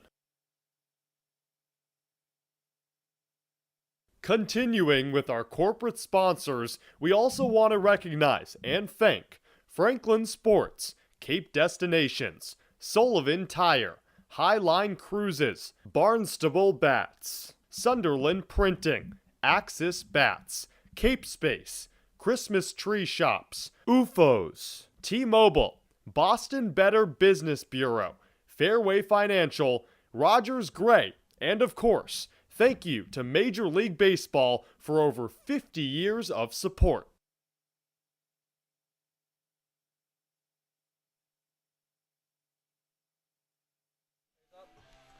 Well, new pitcher is Levi Wells out of Texas State, making his 9th appearance on the summer, has 2 saves, and it is a save situation here.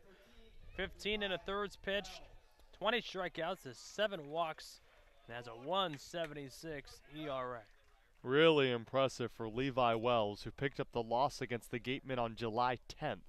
2 innings of work in that one, 2 runs, 1 of them earned, struck out 1 and walked 1 as well. But now his toughest task, Owen Diodati, the pinch hitter, heading to Oregon in the fall. The lefty takes a fastball inside and low at 91 miles per hour off the fingertips of Levi Wells, the righty. The defense, the infield is set standard. The left fielder, Luke Boyers, is playing toward the left field line. 1-0. Diodati fouls it back over the netting. For a player in Owen Diodati, who was a Cape League All-Star a summer ago for the Wareham Gatemen, enters today trying to play hero. Has pinch hit once before this summer and did come up with a base hit. Blake Wright leans off at first. No outs, top 9. Time is called. Blake Wright, who was previously 0 for 3 on the day, a single to start off this 9th inning. Only the 3rd hit of the day for the Gatemen. Wells gets set. 1-1 pitch. Swing and a miss. Fastball at 93.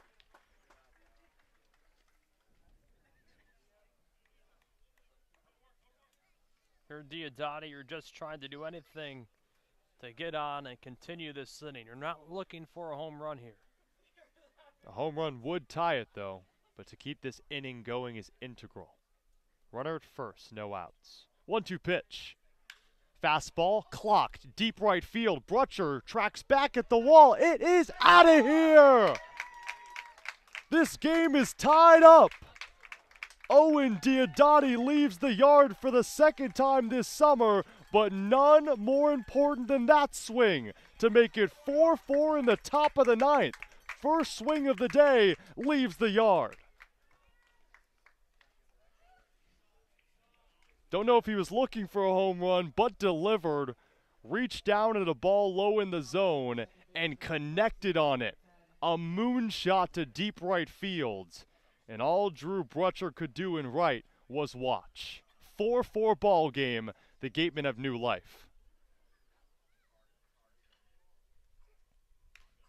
First pitch to the lefty. Hausinger fouls it off the face mask of Cromwick. Wow, Alex. This Gateman team, as much as they've struggled over the past week, never say die mentality, especially at Gov Fuller Field. 2 runs in the top of the 9th to win a week ago, and 2 runs here in the top of the 9th off the bat of Diodati to tie things up. And still nobody out here in the top of the 9th inning, so the Gatemen will try to take the lead here. Jack Hausinger in the lefty batter's box. Levi Wells set at the belt. 0-1 pitch, bounced in the dirt off the face mask again of Josiah Cromwick and nicked part of our home plate umpire's face mask as well. The count 1-1. Jack Hausinger 0 for 3 on the day. Hey, but anything's possible after Owen Diodati ties it up with a 2-run shot.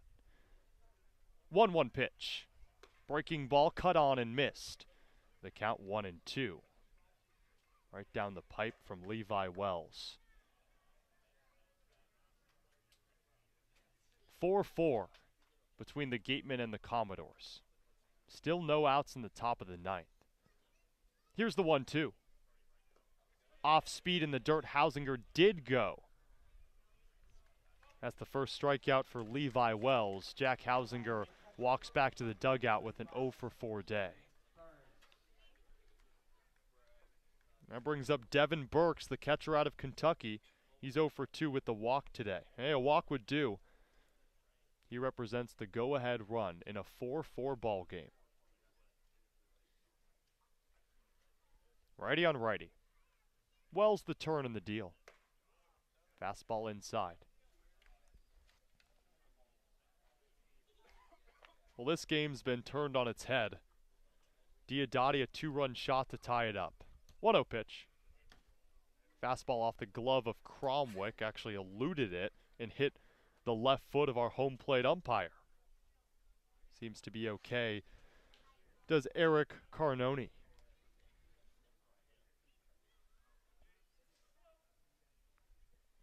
Wells readies the 2-0.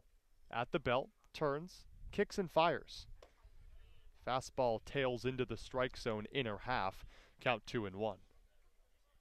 Well, if this game does end in a tie, then the Gatewin would still be. No, it would still be tied. The point system. 2-1. Pitch low. It misses the count 3-1. 2 points for a win, 1 for a tie, none for a loss. Both teams are at 26 points. They tie, it just complicates everything even further. 3-1. Rope to shallow left, ranging right and not able to get it is Luke Boyers. Base hit for Devin Burks, his second on the summer, and the Gatemen have the go-ahead run at first. And who else would he rather have up right here? Chase Davis. Devin Burks heads back to the dugout. Derek Fabian over at first. Assumes his role as the pinch runner. Chase Davis steps in. One of only 5 hits for the Gatemen. And the most important one was just a couple ABs ago. Owen Diodati pinch hitting at Gov Fuller Field and launched a moonshot to deep right field out of the ballpark to tie this one up at 4. But Chase Davis in his single equally as important in the 6th because he also scored a run as well. First baseman Walsh holding off Fabian at first. First pitch. Fastball low. Well, Fabian has no stolen bases on this summer, but you're not looking for a stolen base here. Just looking for speed on the base pass, and as soon as contact made by Davis, you're off to the races. 1-0 pitch. Davis cuts on and misses at a fastball at 90. Count 1-1. Chase Davis, the only player on the Wareham Gatemen with a 4-hit day that came a week ago. Had a 3-game hit streak to open up his campaign for Wareham. Such a special hitter. 1-1. Breaking ball just misses outside and a bit low. Count 2-1. Levi Wells on the mound entered the 9th after Ryan Slater gave up a base hit to Blake Wright. And Diodati takes him yard. This game is tied. A strikeout of Jack Hausinger, a single to Devin Burks' credit. Now the 2-1. Fastball high, count 3-1. Chase Davis also really patient. Only has 2 walks on the summer, but forces a lot of full counts when he doesn't like the pitches that are thrown. And this is Wells' game. Nobody is in the Falmouth bullpen. Everyone in the dugout. Set at the belt. Wells delivers the 3-1. Fastball popped out of play to the left side. That makeshift bullpen over there to the right side, probably 10 feet off of the right field line. Almost San Francisco Giants style back before they redid their bullpens out at Oracle Park. Fabian strides off of first as the pinch runner and the go-ahead run in a 4-4 ball game in the top of the 9th with 1 away. The payoff pitch. Fabian goes breaking ball in the dirt. That'll be a walk. Chase Davis heads over to first. The 3rd time he's been on the base paths. Derek Fabian advances to second. Got his pants dirty for no reason, but looked like he'd be well in time anyway.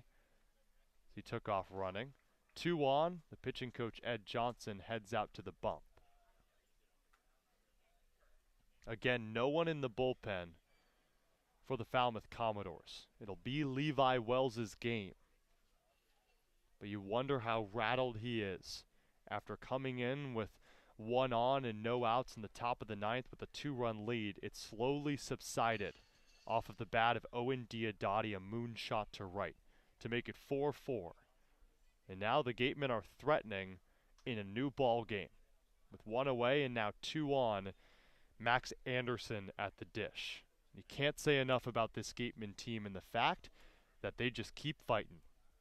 Well, it's been a Gatemen offense, right, that has always lacked that big hit, and well, Diodati provided one this inning, and Max Anderson trying to have himself one.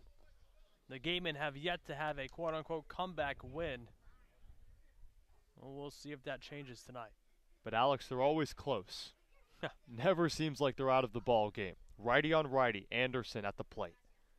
First pitch, off speed, called strike 1, down the heart of the plate. Max Anderson leads this Gatemen team with 33 hits. He's 0 for 4 today. Davis at first, Fabian at second. Wells the 0-1. Fastball in the dirt, gets away from Cromwick. Both runners advance to second and third. Derek Fabian, the go-ahead run, is now 90 feet away. And closely behind him is Chase Davis over at second. Falmouth will bring their infield in. Again, no one warming up in the Falmouth bullpen. This is Levi Wells' game. This could be Max Anderson's moment. With 1 away. The 1-1. Anderson pops it up. Walsh, the first baseman, moves back, but defers off to the second baseman. Nicholas makes the grab, and now there's 2 away. So the sacrifice fly opportunity is wiped off the board. Really tough for a Gatemen team that had 2 in scoring position with 1 away. But now you have the all-clutch Ryan Campos at the plate. He does have 1 of the 5 Gatemen hits today.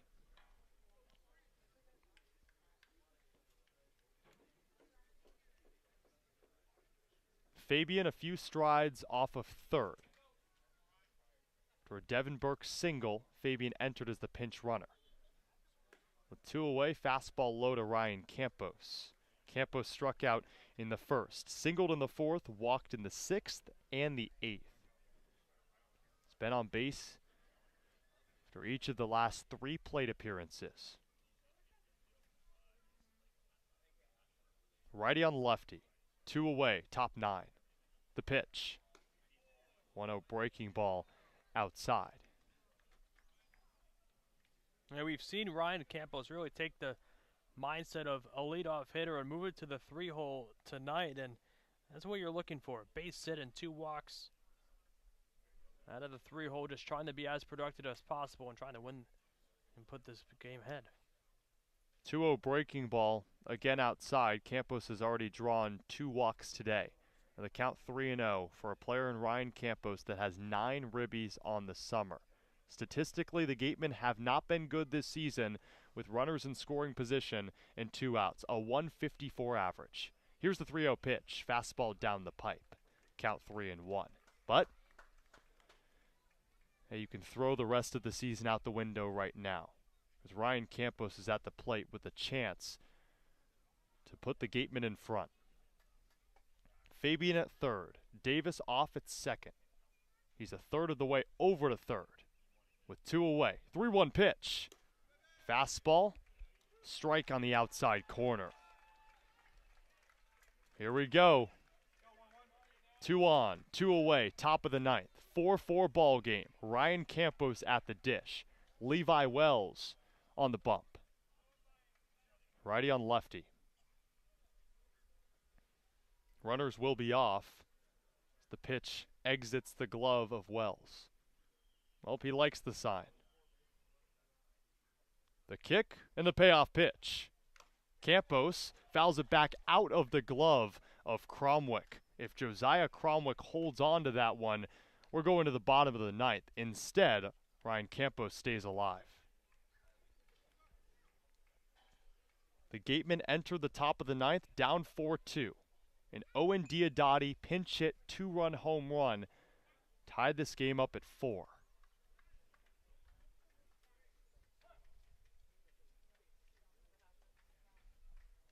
With 2 away, the payoff pitch. Breaking ball grounded to the right side. Nicholas gloves and throws it over to first in time to get Campos. So the Gatemen strand 2 in scoring position, But Owen Diodati provides new life in this team with a pinch hit, 2-run shot to deep right field, and now Wareham is just vying for 1 point. After being down all this game, the Gatemen have a chance to exit this ball game with a tie. Well, it's either a tie or a Falmouth win. We'll see what the end result is as we head to the bottom of the ninth in a 4-4 ball game at Gov Fuller Field. We'll get those answers on the other side of the Gatemen Radio Network.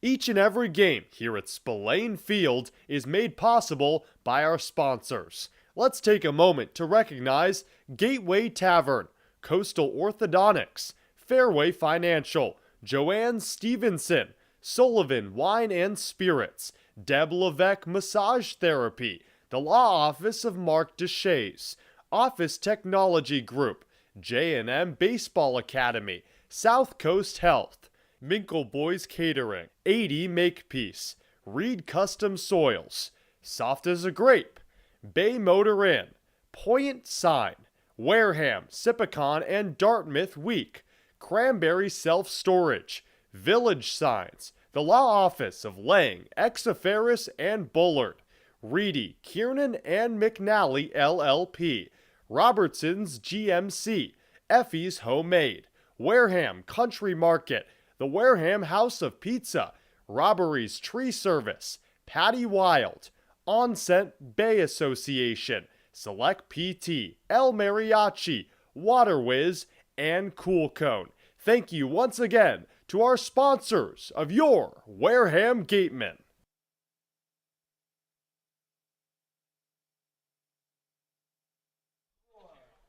We're in the bottom of the ninth, a spot many thought we wouldn't go to after the Gatemen entered the top of the ninth, down 4-2. An Owen Diodati pinch hit 2-run shot made it 4-4, and now it's Nico Mazza on the bump to face the top of the order to try to force a tie, give both these teams a point. Alex Mooney takes a fastball upstairs and away, count 1-0. Mazza turns, deals the 1-0 pitch. Fastball popped up out of play, right side. Alex Mooney out of Duke, 2 for 4 on the day with a pair of singles.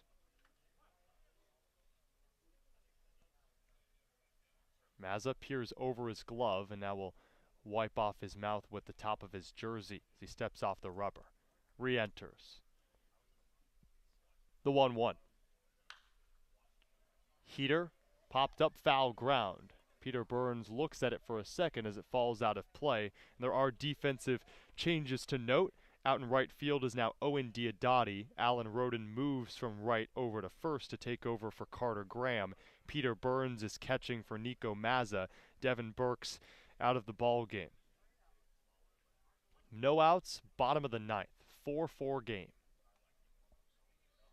Mazza, 1-2 pitch.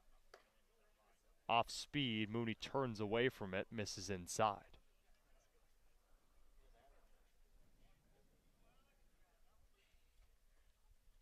The 2-2. Breaking ball, swing and a miss.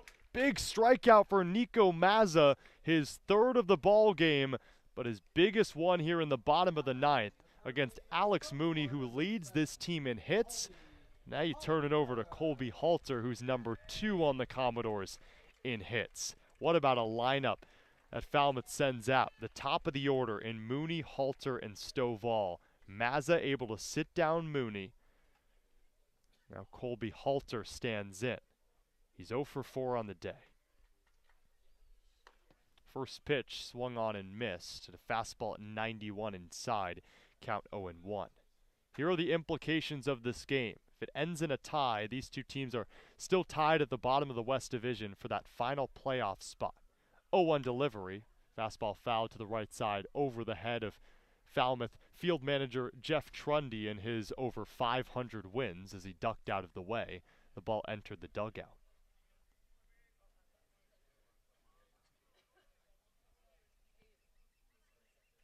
Mazza ahead of the count. He'll drop to the belt. The 0-2. Off speed low. Now if Falmouth wins this ball game, and that's the only other possible result other than a tie, because we'll end after 9 innings anyway, Falmouth will move into 4th. Wareham drops to 5th in the West Division. The 1-2. Fastball, clock to center. Moving back, Davis makes the grab at the warning track. His heels on the dirt out there in deep center. And there's 2 down. So Nika Mazza has set down the top 2 hitters on this team. Now gives way to the one player on the Falmouth Commodores that's left the yard. Peyton Stovall. First pitch with 2 away, off speed in the dirt, gets away from the catcher Burns. Stovall walked in the first, a double in the third. He flew out in the 4th, solo shot in the 7th to give Falmouth a 2-run lead. It was wiped away in the top of the 9th. Mazza steps off the rubber.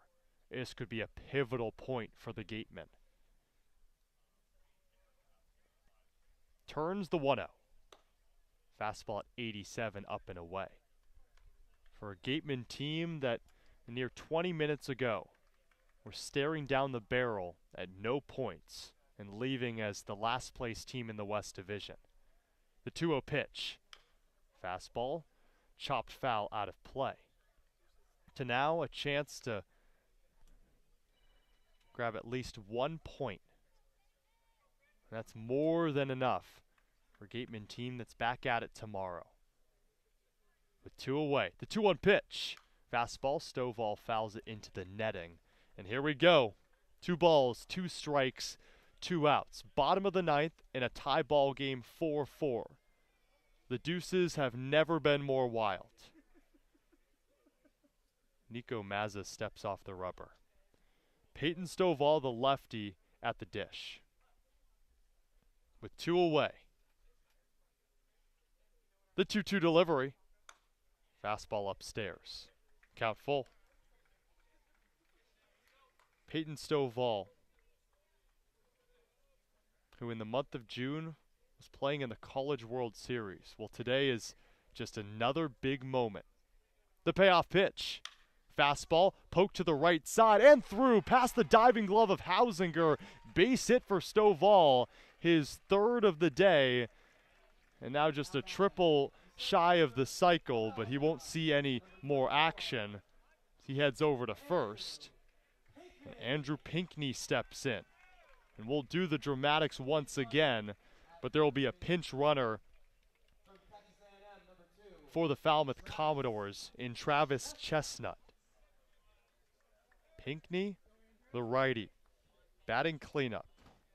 Had the 2 RBI double to open up the scoring in the 3rd. Since then, strikeout reach on an error.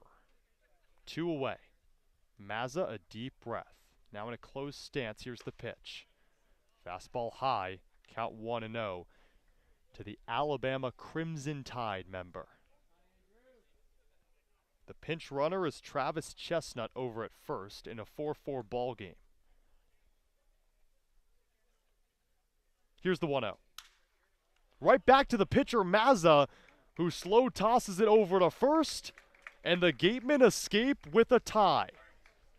The Wareham Gatemen and the Falmouth Commodores stay in a stalemate here at Gov Fuller Field and in the West Division standings at 27 points apiece. The Gatemen enter the top of the 9th in a dire situation. Owen Diodati exited the dugout and had other ideas. A 2-run pinch hit home run over to deep right field, and that made it 4-4, and then Nico Mazza closes the door. What a performance for a Gateman team that only mustered 5 hits, but 4 runs to show for it, and that was just enough. On the other side, we'll have the South Coast Health post-game show, and our Claire Foley will talk with our player of the game presented by South Coast Health. A 4-4 ball game that had all the dramatics you'd ever like, and these 2 teams are still tied at the bottom of the West Division. We'll be back on the other side with the South Coast Health post-game show when we return on the Gateman Radio Network.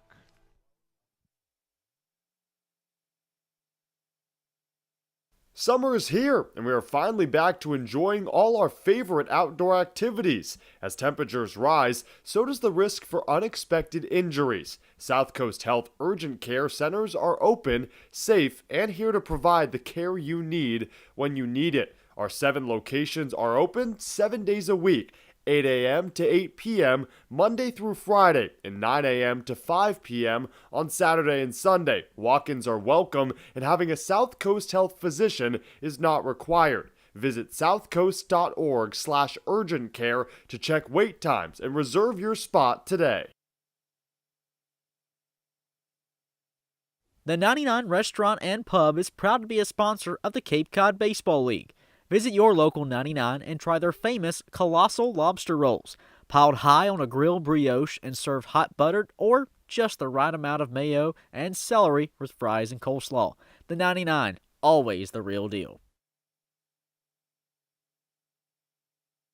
The Wareham-based 80 Makepeace Company, founded in 1854, is the world's largest cranberry grower and the largest private property owner in eastern Massachusetts. The company supports organizations like the Wareham Gateman and projects like the outdoor cranberry bog classroom that you may have passed on your way in. Visit admakepeace.com to learn more. The Gateway Tavern, located on Marion Road in Wareham, offers an extensive but not exhaustive array of menu choices. They search for the finest in foods, ranging from garden fresh produce to hand-selected seafood, and have special menus that change daily. The Gateway Tavern is proud to be the official helmet of the Wareham Gateman.